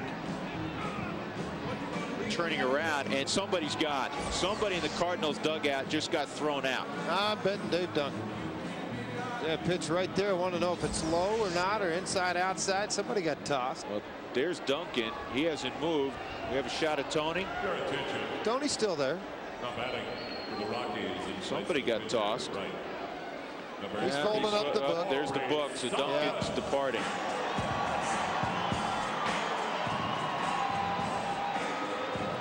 Five walks issued by Marquis. Sullivan with the bases loaded, 2-1 Colorado. In the bottom of the 6th inning will hit for Jamie Wright. Wright outstanding. Gave up 4 hits to the Cardinals. 1 run was not earned. Needed to put in a good outing. He did it. 3 walks, 3 strikeouts. And he pitched out of a couple of situations.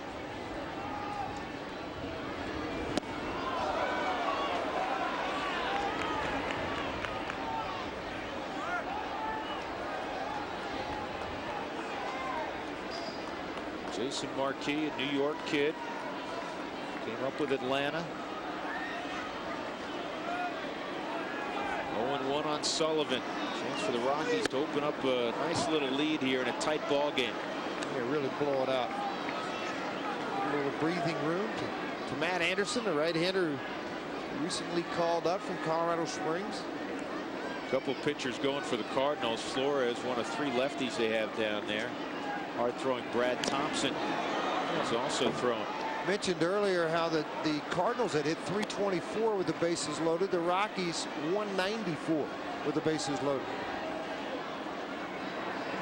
You know what else interesting about those numbers, George? The Cardinals have come up with the bases loaded a lot. They get on base and they drive them in. Yeah, how many times they've come up with the bases loaded? 38 times. 37 coming into this game tonight. Edmonds struck out with the bases loaded. The Rockies 36 times. This is the 37th for them.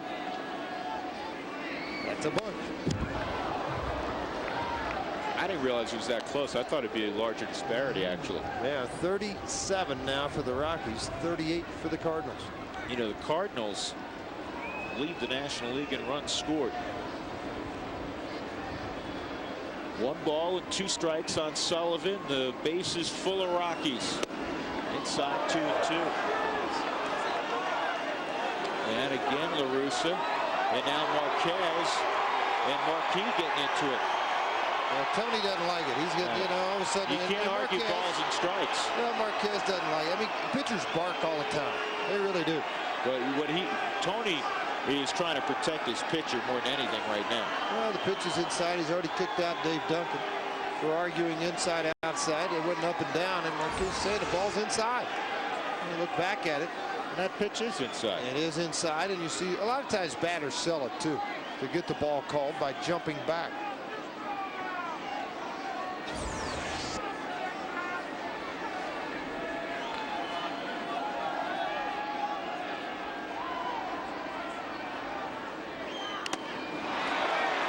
Sullivan barely alive. Yeah, doing a good job keeping this at bat alive.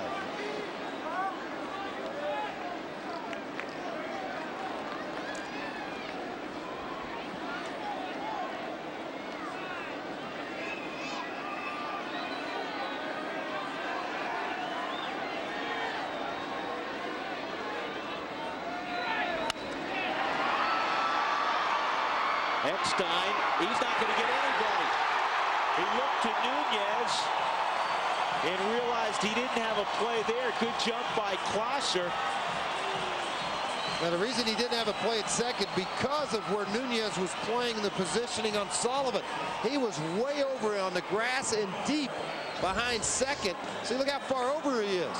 There's no way he could get to second base to have an attempt there to take the short route. And by the time they went to take the long route, Sullivan's speed paid off. Base hit, RBI. 3-1 Colorado. Here's Barmes. I'm telling you, this game has been so odd in terms of how the runs have scored.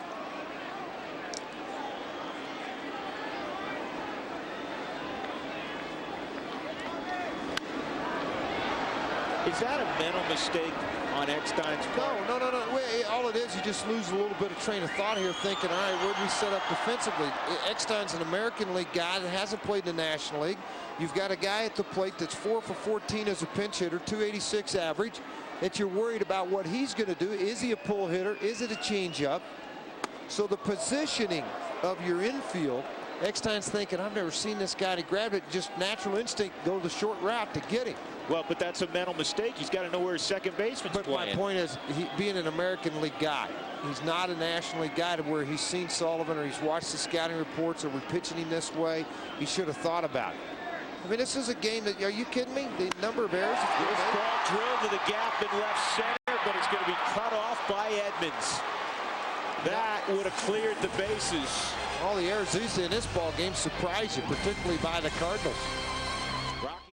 This has been an odd ball game. Look at this. A drive that really should have been caught by Roger Cedeno, a 3-base error. Then a pick attempt by Molina. He throws it into left field. Rockies get the first run of the ball game.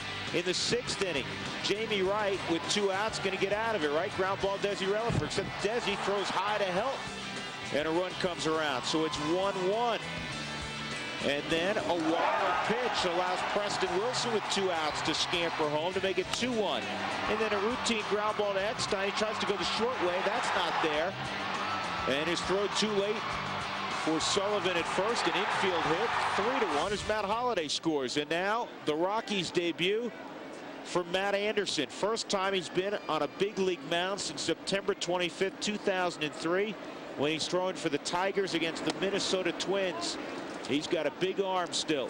Yes, he does. A guy that can crank it between 92 to 96 miles an hour, even through 98 in a younger age. Hard slider, big movement with his sinker. And I'm sure he's all jazzed up right now. He's got to control his emotions as he's facing Yadier Molina, and he's behind 2-0. Yeah, hard to do. You spend the whole last year with your AAA team, high earned run average, 516, but he does have 7 saves. And most of the runs he gave up very early, as he's going old school. Oh, I love that. With the stirrups. You kidding? That's the way he pitched at Rice University. And again on the outside corner. 2 balls and 2 strikes. At 94. Unusual delivery, a little herky-jerky. And he does come right at you. You got to like that part of it. New lease on life for Matt Anderson, trying to make the most of it. And he gets a chopper, grabbed by Relaford. Good throw. And Molina is gone, 1 out. And the pinch hitter will be Seabold. This guy's been playing some third base, called up when Roland went down. Scott Seabold. Your attention. Come back for the Cardinals in place of the pitcher. Marquee number 28, Scott Seabold.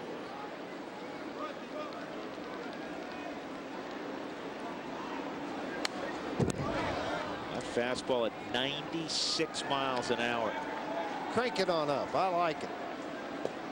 Let it fly. Now, Clint Hurdle said before the ball game he would utilize Matt Anderson primarily in the 7th inning on the plus side as a setup man, with Tosic has the 8th and Fuentes the 9th. And here in his first ball game with the Rockies, he has an opportunity in a tight one. 3-1. 1 ball, 1 strike on Seabold.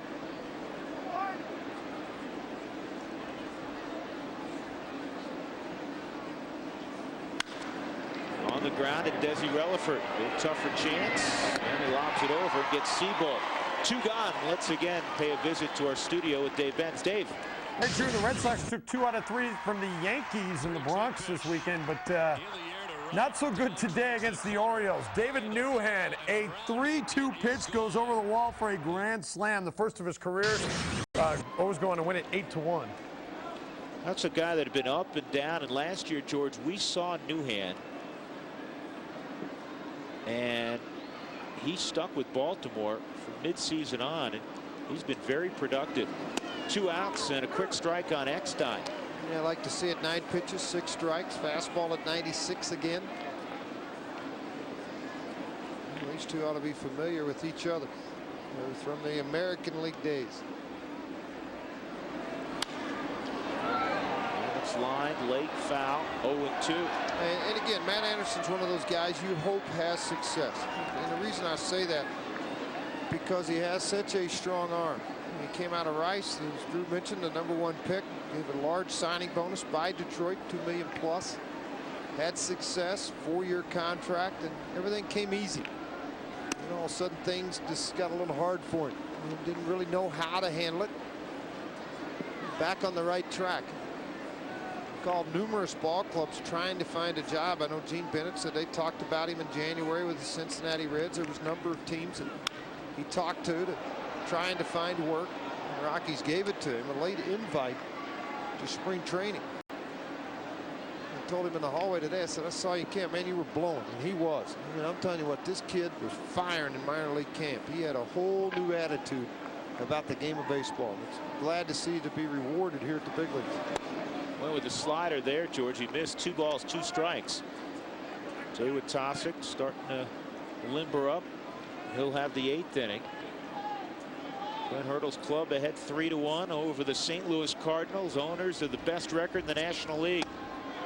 That just missed.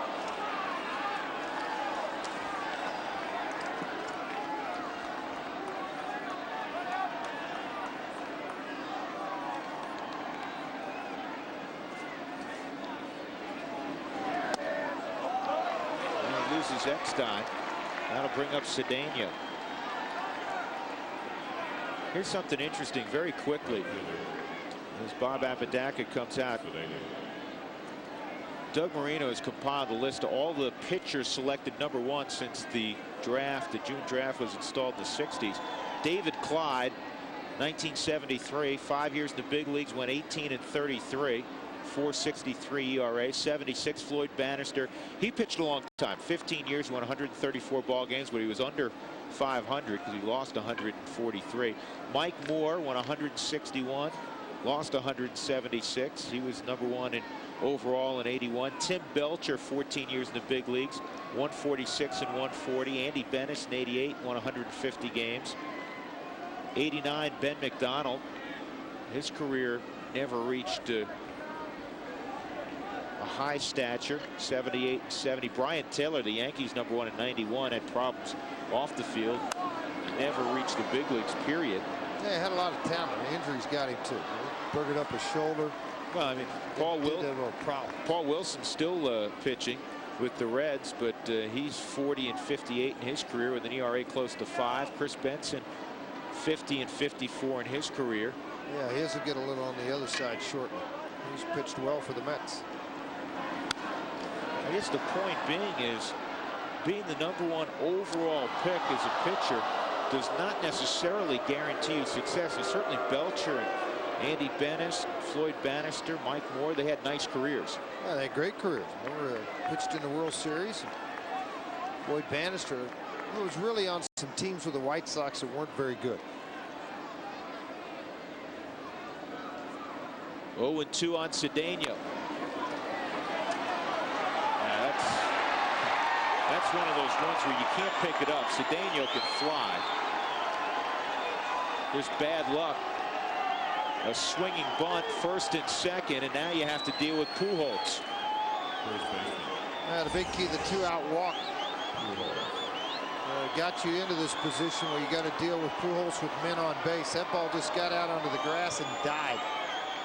Glenn Hurdle's going to go down to the bullpen, get Watasic, who's been outstanding for this Colorado Rocky bullpen. So Clint will make the move. 2 on, 2 outs.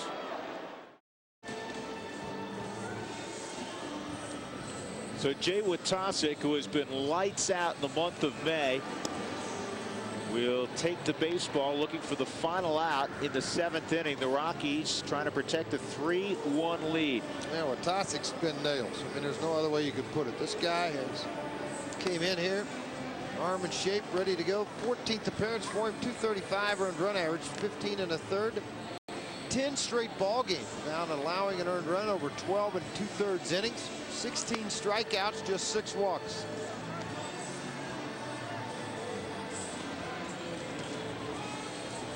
Pujols in this ball game is 1 for 2 and a walk. He scored a run, the only run obviously for the Cardinals in the 6th. The one time the Rockies got him out, it was an atom ball, a line shot to deep left that Matt Holliday grabbed. Well, Pujols and Watasic have seen each other before. Pujols is 0 for 2.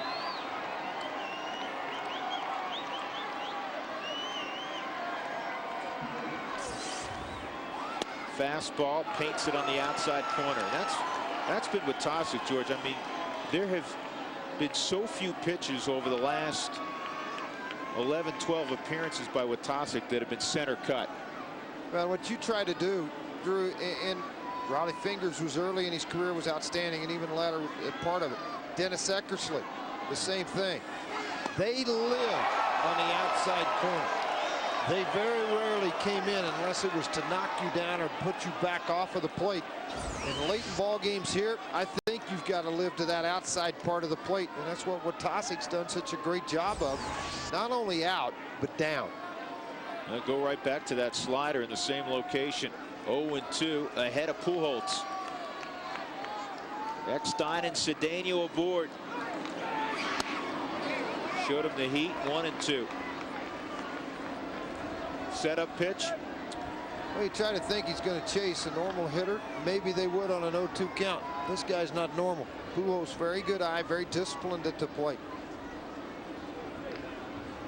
I would think the next 3 pitches will not be anywhere near the strike zone, but enough to entice Pujols to take a hack at it. Slider, and it's well hit to left. It's got a chance. Holiday leaps, and it gets out of the ballpark. He one-handed that thing, and the Cardinals now lead 4-3. That's why he is who he is. That was a good pitch. A very good pitch from Watasic. Watasic's reaction was so disappointed he tried to pull that ball back in as he walked all the way to the first base side. Made the pitch he wanted to make. There's going to be nights a guy beats you. This ball's right where he wanted it. Outside part, one-handed. The reaction from Watasic, the reaction from Pujols is thinking, I'm at Coors Field, maybe it's got a chance.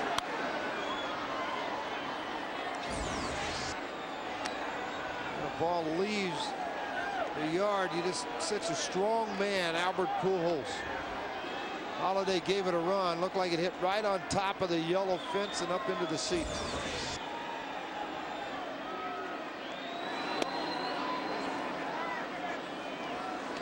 I mean, that ball hit the top of the fence. Holiday leaped. Came close to catching that baseball. 4-3 St. Louis.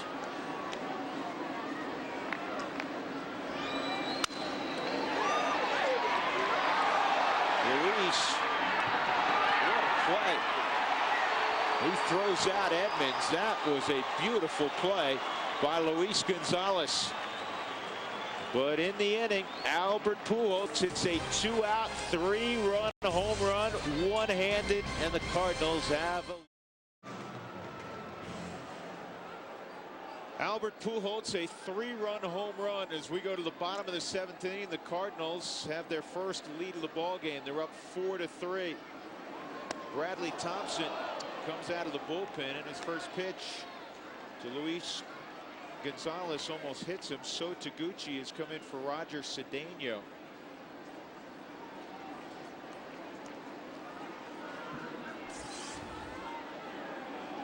It is a double switch. Well, Thompson with that hard sinker. I mean, hard sinker. This is his 7th appearance. He's been very effective. He's only walked 1.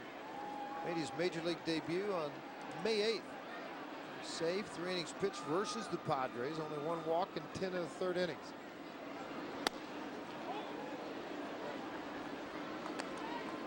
The bullpen's been unbelievable. Their last 8 ball games, St. Louis bullpen covering 25 in the 3rd innings, just 3 earned runs given up. Pujols runs to the bag, 1 out.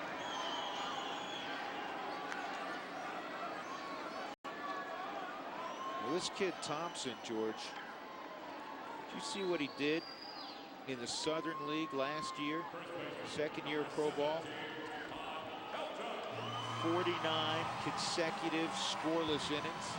Now, if you've got control and you're in Double-A and you got a hard sinker and slider, you got a pretty good chance to have success. Well, just looking pitches early from Thompson, he has that very, very hard sinker. The ball that just sails. Good pitch.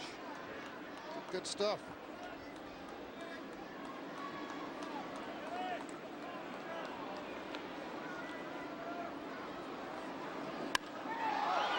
Gets underneath it.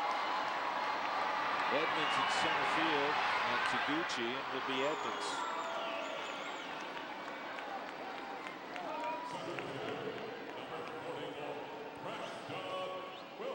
Two outs. Wilson.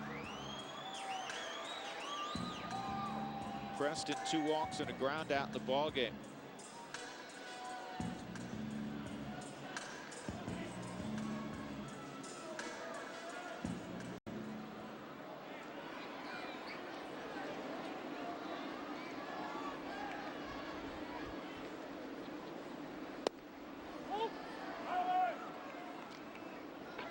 Isringhausen's been throwing, George.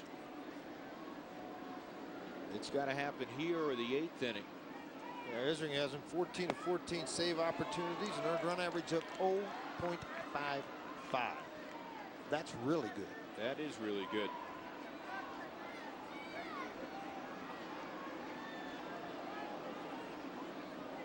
Rockies may see Taveras in the 8th inning. Taveras. Well, Flores, the lefty, started warming up down there. I would think that that's if Wilson gets on and Hop comes up, he could go to the lefty with 2 outs. But you know, if you're going to do that, why did he bring the lefty in to face help? 2-2. They can set up a lot of ways. They can mix and match, which LaRussa likes to do because they have 3 lefties. I mean, Ray King is a very gifted left-hander. You have Gabe White. That's right there, right down the middle. 4-3. The Cardinals lead the Rockies as we move to the 8th inning. Light, the world's coldest tasting beer, and by Dodge. Grab life by the horns. With George Frazier and Keith Blyer, I'm Drew Goodman. We go to the top of the 8th inning. Jay Witasic remains in. John Mabry swings at the first pitch, and running the bag is Todd Helton, 1 out. 4-3 St. Louis in front of a crowd of 36,164. This ball game was delayed an hour and 38 minutes by rain initially. Fireworks night. Game time temperature. The first pitch was 48 degrees. Probably in the low 40s right now.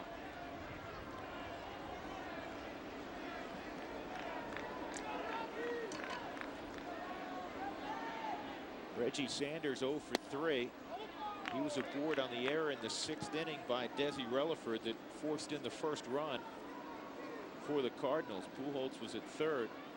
Had Relaford completed the play, Rockies would have gotten out of the inning without any damage. Don't overlook the fact of the job done by Jamie Wright tonight. Just 4 hits, 1 run, was not earned, 3 walks. Out of the hand, slider, forgot to slide. That happens a lot of times. The pitcher doesn't finish a pitch off, scares the living daylights out of the hitter. 78-mile-an-hour slider versus a 94-mile-an-hour fastball. Quite a difference. 2-0 on Sanders.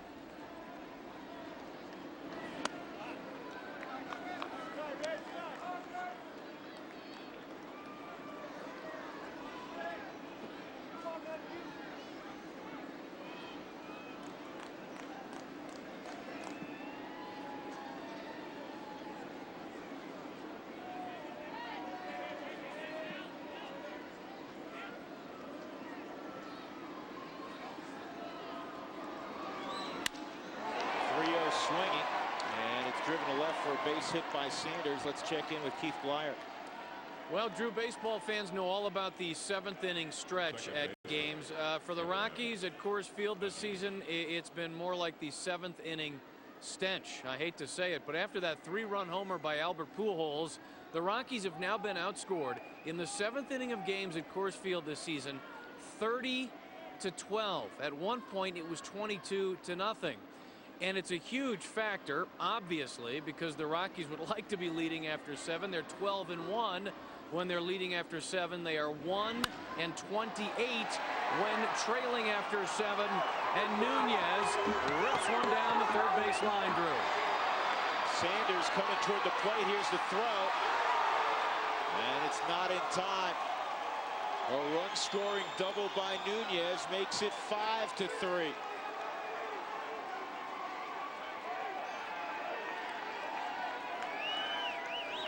12th RBI for Nunez, and he just took the ball right out over the head of Relaford. He was playing in, not that he'd had a shot on that ball. Even if he was back behind the third base bag. The only thing that Holiday can do is get it in as quick as he can to the strongest arm in the infield, and that's Barmas. Line and throw offline, no opportunity to catch the baseball to make a play. And just 1 out, you're down 2, trying to prevent that other run from getting in. Nunez is at second.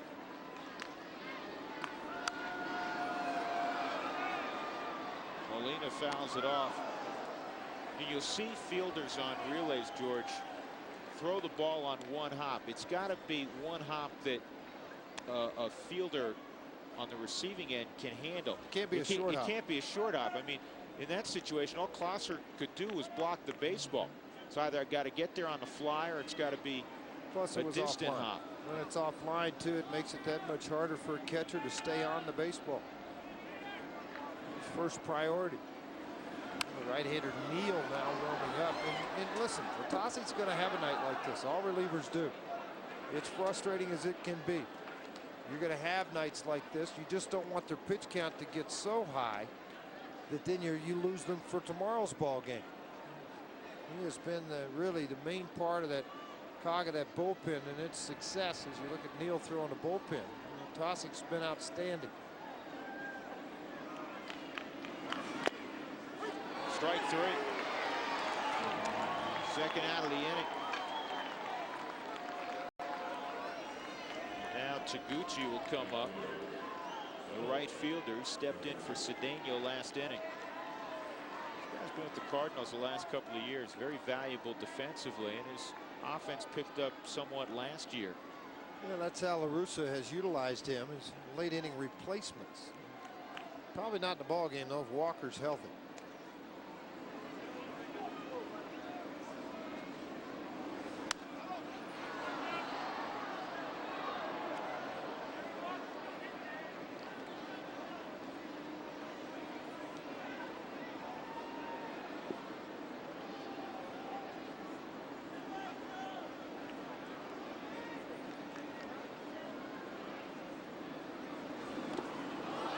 Slider. That was the pitch you were looking for when Pujols was up there, huh? You bet. You got 3 shots at him to try to take something out of the strike zone, and this is what we're talking about, a pitch that's going to bounce and hit hard right out here. I'm not saying Pujols would have gone for it, but you'd like to have him have the attitude that he would go for it.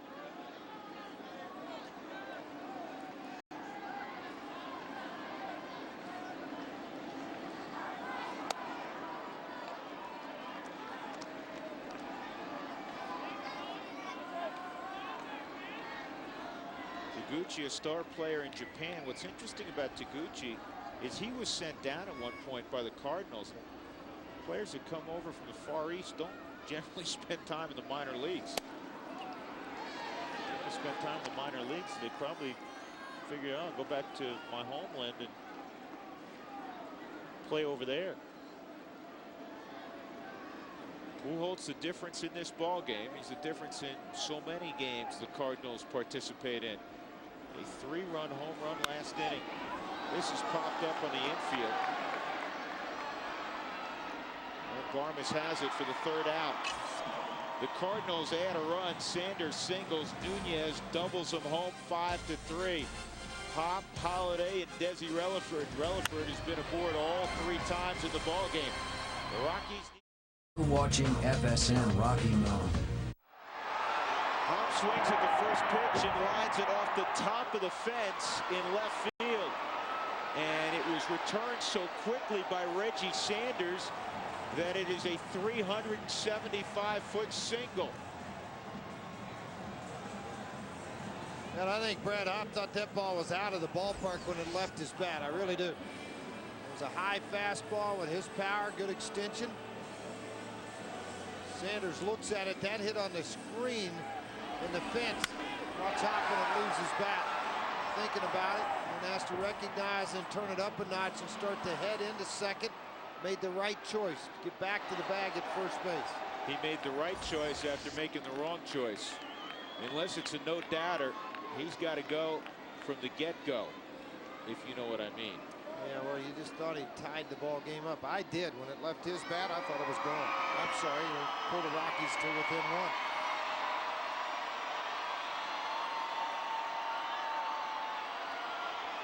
Brad Thompson has remained in the ball game, and now he's facing Matt Holliday. Holliday 0 for 3. Board on a fielder's choices last time up. He came around to score. And here comes Tony La Russa. Pretty fast-paced walk here too. Tony may just be buying some time to get Tavares loose in the bullpen. glanced out in that direction. Keep in mind, Dave Duncan, now he makes the move. Dave Duncan was thrown out of the ballgame, the pitching coach. So Tavares, the former Rocky, will come in. 5-3 St. Louis. Bottom of the 8th inning at Coors Field on Memorial Day. Here's the line score on this ball game. Zeros until the 5th inning when the Rockies scratched out an unearned run. St. Louis got an unearned run in the top of the 6th to even the count. Rockies went ahead 3-1 in the 6th inning, the bottom half of. And then Albert Pujols struck in the top of the 7th. Julian Tavares making his 25th appearance of the year. He's become a very sound setup man in a St. Louis Cardinal uniform the last couple of years. Got a guy that used to throw 97 to 98 when he was young. This guy could flat bring it. And as a starter with the Rockies, 11-5, had a complete ball game, a save, really filled in every category the Rockies needed. And with Isringhausen down in their bullpen, this guy is so valuable to their club because he can strike people out and get the ground ball double play to shorten innings. He just flat knows how to pitch. Holiday steps in with Hop at first. A couple other things you got to like if you're Tony La Russa about Tavares. Until recently, he went 141 ball games, having allowed just 2 home runs. He did give up a couple of home runs in his last 3 appearances. And that's because of his pitch selection, that hard sinker. The other thing you got to like, he has walked a batter in his last 17+ innings. 4 walks for Tavares and 26 in the 3rd for the whole year. He doesn't put guys on. Generally, he doesn't give up big flies. Good combination coming out of the bullpen. You bet.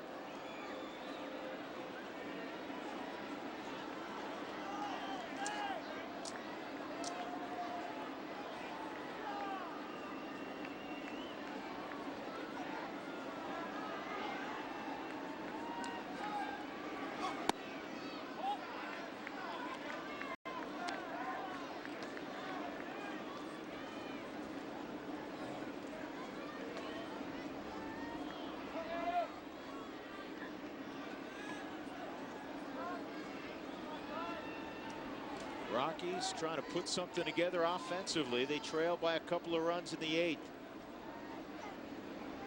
You know, Isringhausen is the guy they'll see in the 9th inning. He was perfect this year, as we talked about. 14 of 14 in save opportunities.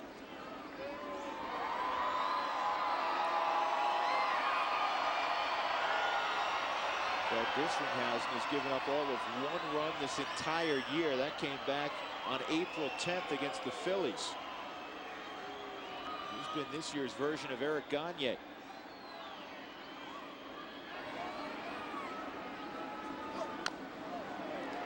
Holiday again fouls it off.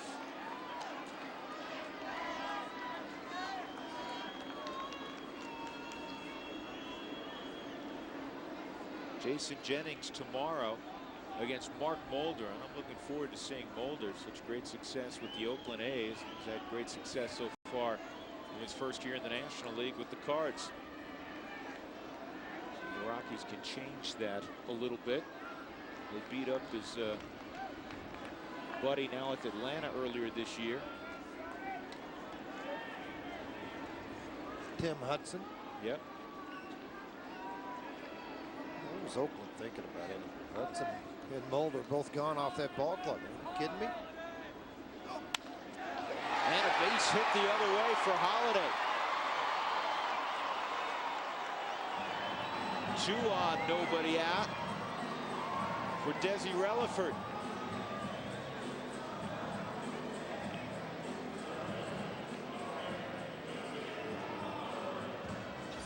Taguchi with an outstanding arm in right field. This ball hit on the line to right field. We're down 2 runs.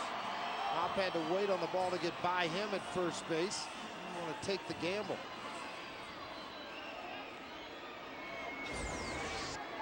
Moving into 3rd is Mabry, thinking maybe Relaford lays down a bunt to put the tying run at second base. Though Pujols is playing behind the runner at first.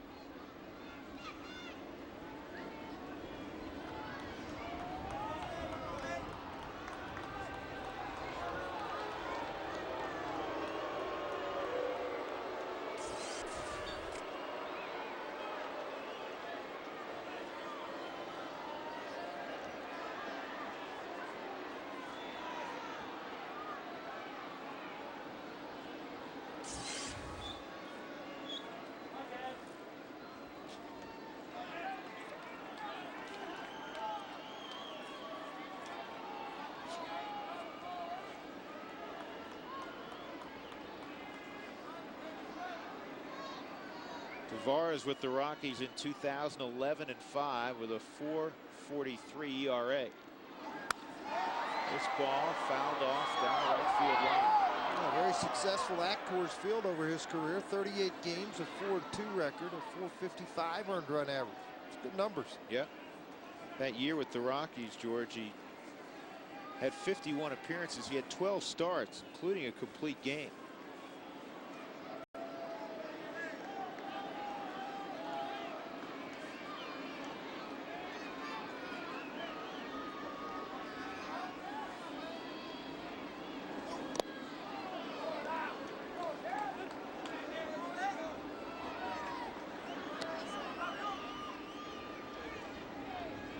Pretty good pick by Molina. You look, it's not a block, it's just a pick right off of the plate. Fastball. Scooped it up like a first baseman.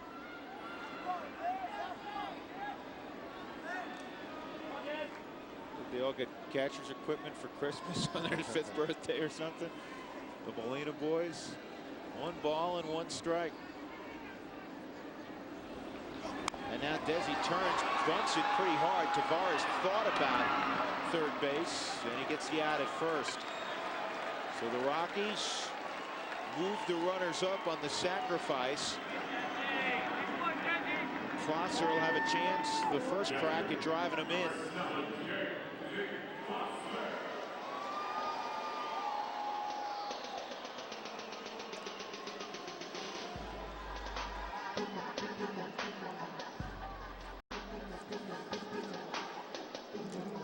Dustin Moore has come out on deck. The Rockies do have a left-handed option on the bench and switch hitter Eddie Garabito, but he has all of 2 at-bats in the big leagues.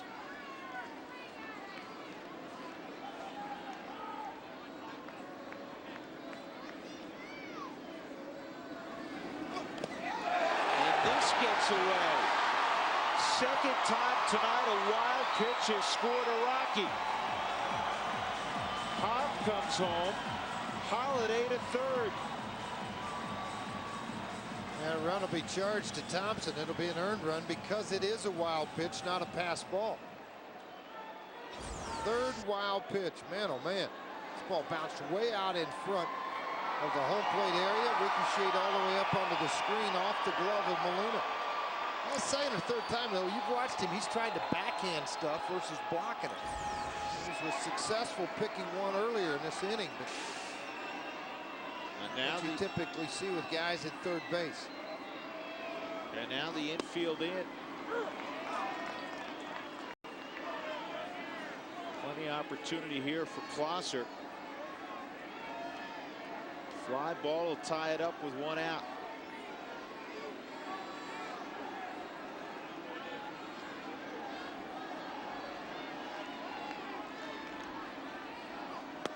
George, this is one that you really want to take advantage of because the Cardinals have played a lousy baseball game. They have. I mean, the 3 wild pitches, 3 errors. They've given the Rockies the majority of their runs, and they will not do that on most nights.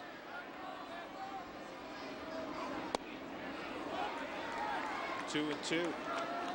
This is a very sound veteran baseball team. Dave Duncan does a wonderful job with the pitching staff. Tony La Russa, Hal McRae.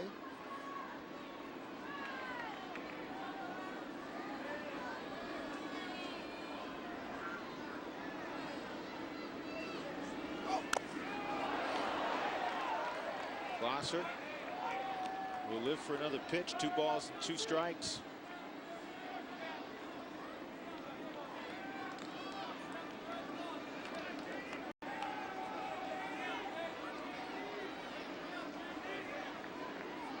There's Moore. We talked about the fact that he will pinch hit.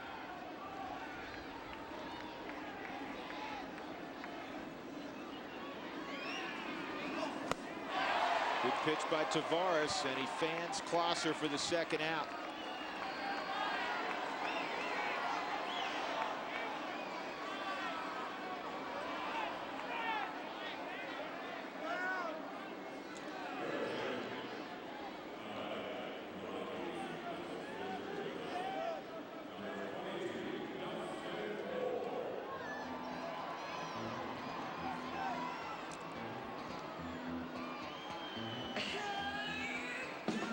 Sosa comes out to visit with Tavares on how to deal with Moore. Barmes is on deck. Dustin showing signs of getting his swing together.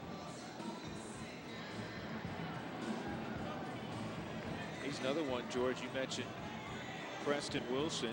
You know, Moore missed basically the month of April after the freakish calf injury on opening day and the celebration after the home run to win it by Clint Barmes. So he was kind of set back to March 1st. Well, I've had several general managers, assistant general managers, advanced scouts. So the second half of the season, Dustin Moore put on a show. As a member of the San Francisco Giants, and just going along with what Drew's saying, out one basic whole month and a split time with Hop, so the at-bats have never been consistent. Yeah, and Hop's going to get more of the ABs because Hop obviously plays against right-handed pitchers, far more righties than lefties. 2-0.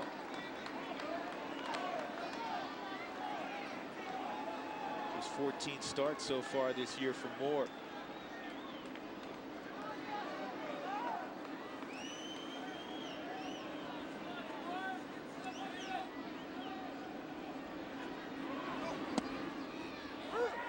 Balls and a strike.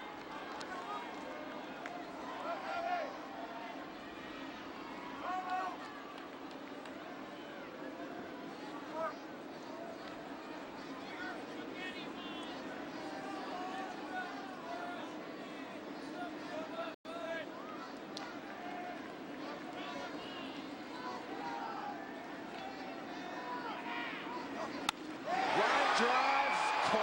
Oh man, Moore hit it on the button, but Nunez was shaded up the middle. That would have tied the baseball game. 5-4 Cardinals as we go. 5-4 Cardinals. We're in the 9th inning. Coming up after the ball game, the Rocky Mountain Sports Report. Tim Ring has all the details. I do indeed, Drew. We all know about Pat Tillman, the former NFL player who left to serve his country, ultimately giving his life. Well, tonight on this Memorial Day evening, we have the story of a baseball player who left the Minnesota Twins organization to also serve his country. His story coming up, as well as NBA highlights. Could the Suns stay alive in that series against San Antonio? And we'll go back out to Coors Field, all the Rockies post-game coverage as they try and come from behind upcoming here in the 9th inning. We're all hanging out here, Drew. Fireworks at the ballpark, fireworks in the studio. Sounds good. This one's been an interesting affair. And the Rockies down by a run. Brian Fuentes will throw the top of the 9th inning. And Fuentes will see Eckstein, a pinch hitter, and then Albert Pujols. Well, the numbers keep getting better for Fuentes since he's taken over the closer's role. 96 career games at Coors Field. How about those numbers? 6-3, 3.87 earned run average, and 4 saves.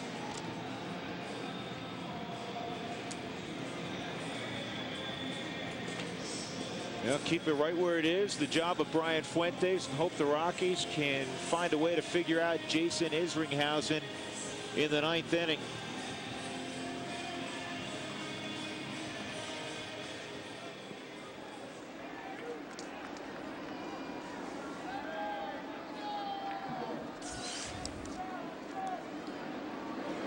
And the first pitch to Eckstein misses.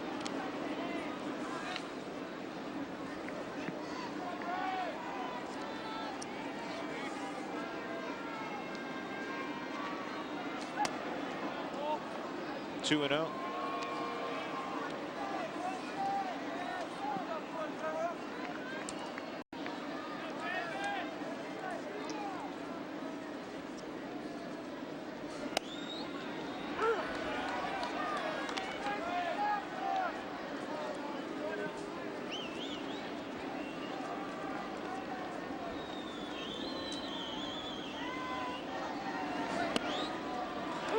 On the inside corner, 2-2.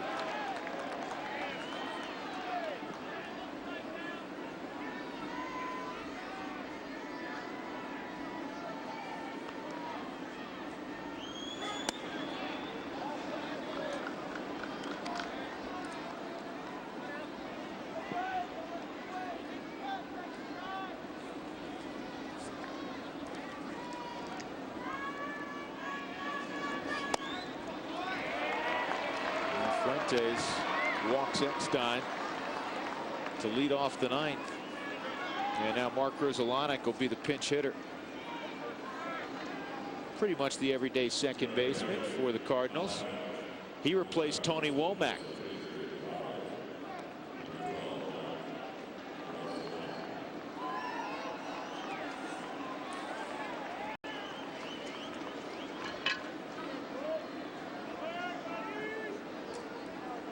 Grudzielanek with the Cubs last year.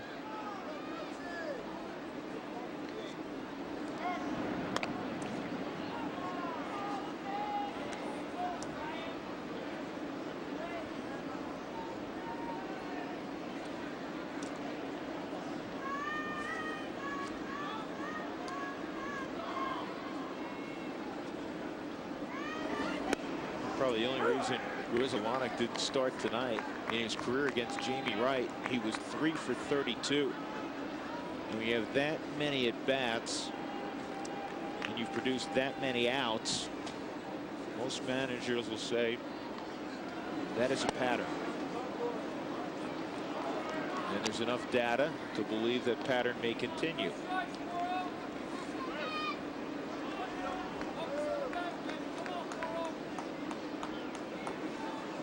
Different kind of second baseman than Tony Womack.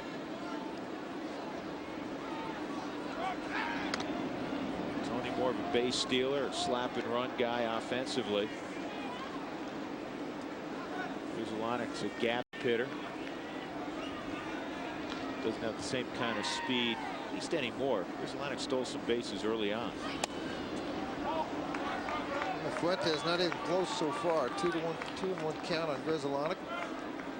Yeah, he's a little bit of, he's not a home run hitter like a Jeff Kent, but same type body as a Kent. Tall, lean. Not a speed guy. Very adequate at the second base job. 3-1.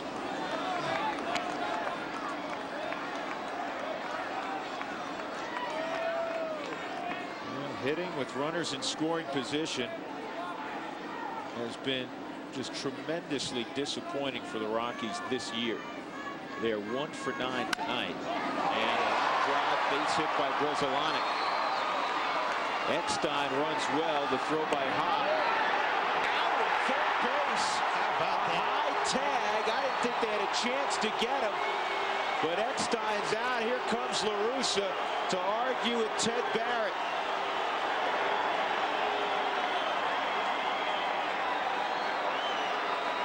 What a throw by Hop.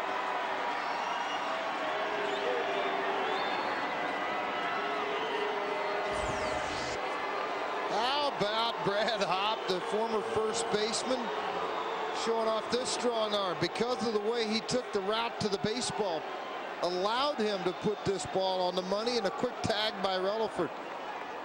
Showing off in front of a former right fielder was pretty good here too, Larry Walker. This is a great throw right on the money. Tag happened. Hey, good call. Good call. Foot was not there. That was a good call. Man, what a throw. 6th assist this year from Brad Hop. That does remind you of Larry Walker. Outfield assist National League. Cliff Floyd 6. Brad Hop 6. Reggie Sanders, Milton Bradley have 5.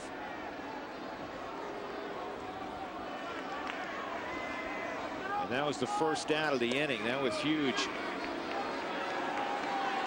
Grudzielanek on the throw went to second, so Pujols is passed on.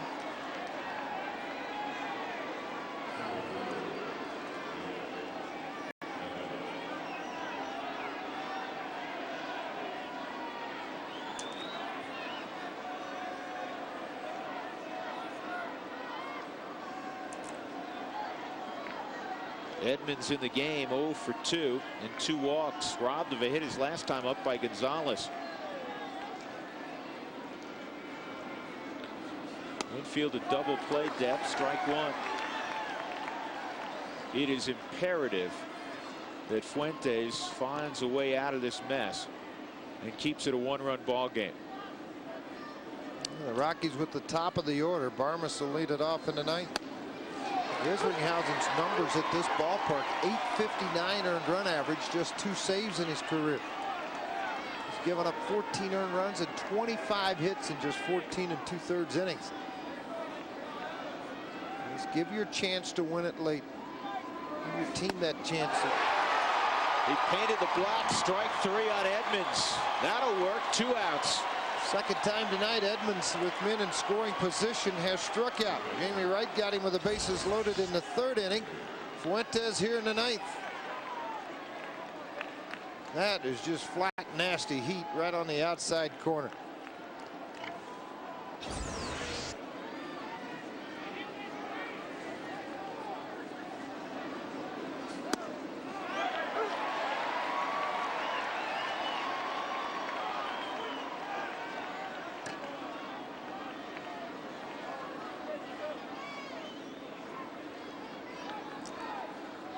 Here's the 0-1 to Mabry.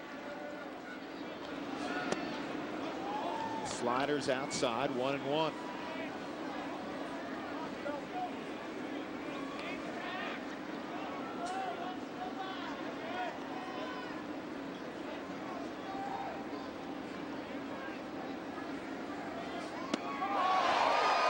Good pitch there, 1-2.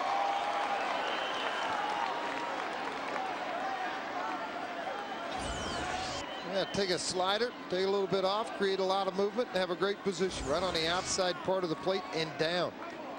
The left-handers that haven't seen Fuentes are going to bail anyway. Just don't leave it in the middle half of the plate, and he doesn't.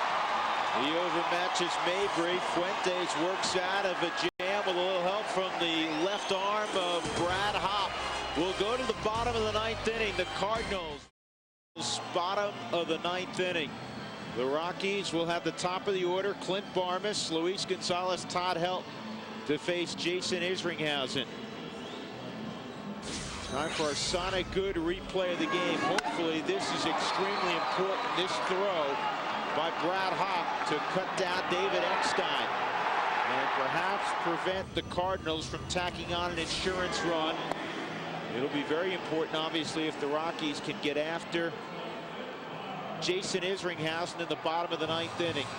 He has been perfect this year. 14 for 14. A year ago, he had 47 saves, which tied Lee Smith's Cardinals team record. And the 47 saves is also a personal high for Isringhausen in his career. Well, how good has he been in a Cardinal uniform since coming to St. Louis in 02? 114 for 129 in save situations. In 191 games that he's appeared in, he has just 5 losses. That's impressive. Mark Grudzielanek stays in the ballgame at second base.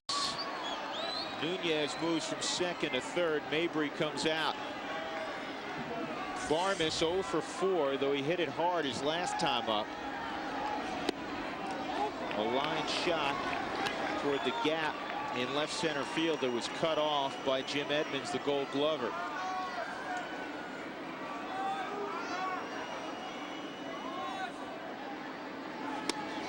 That misses 2-0.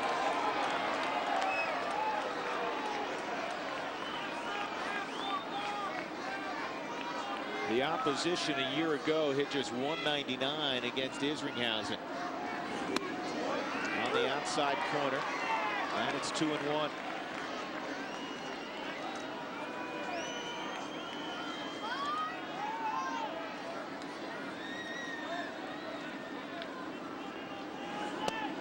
Good eye by Barmas.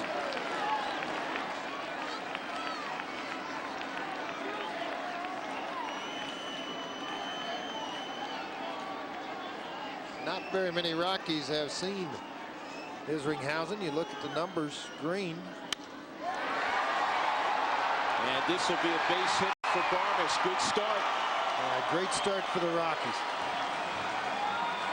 One of the guys, George, who has seen Isringhausen, Todd Helton. He's seen him 3 times. He has 2 hits and a home run.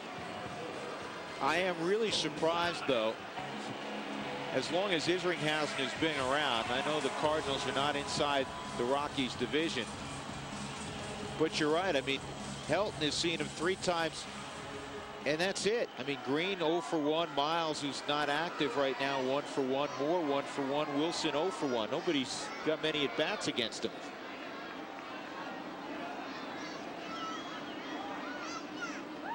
Nunez is about 70 feet away. He's 3 strides onto the grass, thinking bunt. And I'm sure Isringhausen will pick to first to see if Gonzalez reveals early what the strategy is.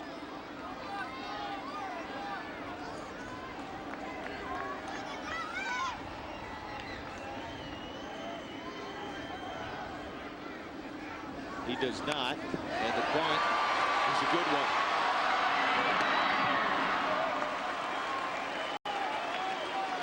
Sacrifice 1-3, and here comes Helton with a chance to tie it up.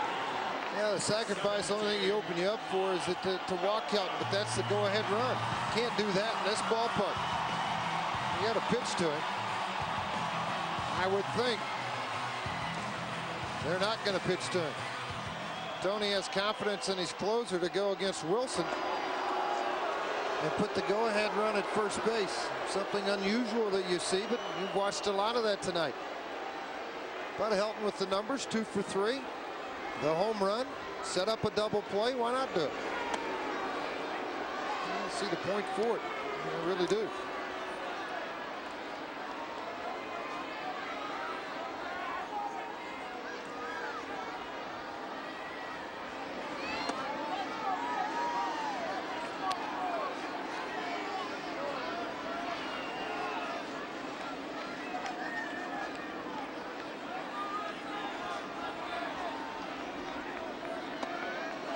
It is unconventional by one standard, but the other standard is it also allows you the opportunity, George, to make one pitch and get out of the game.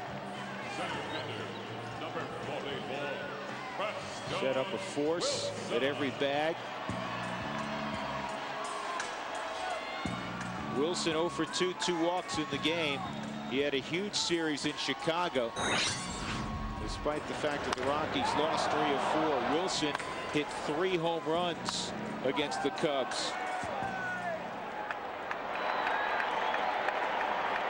Several of the long distance variety also.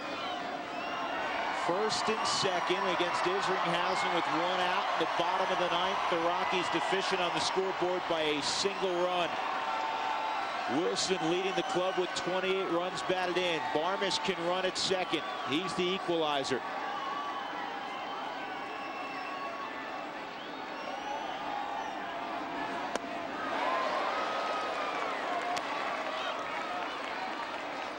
One thing you notice about Isringhausen, he's lived to the outside corner on right-handers. You say, well, if that easy, look out there and swing out there. Well, it's not that easy. It's pretty good stuff out there. 92 to 93.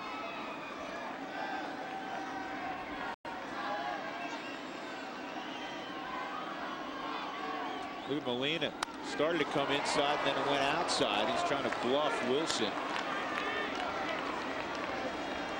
And Barmes, if he's going to give him any location. And what Drew's talking about, seems slant in case your runner at second base gives away where the location of the pitch. Slides out when the pitch is made.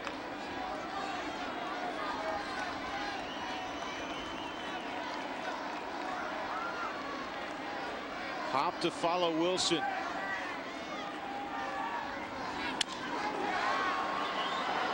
To third, the throw to first, in time, double play. That's the ball game.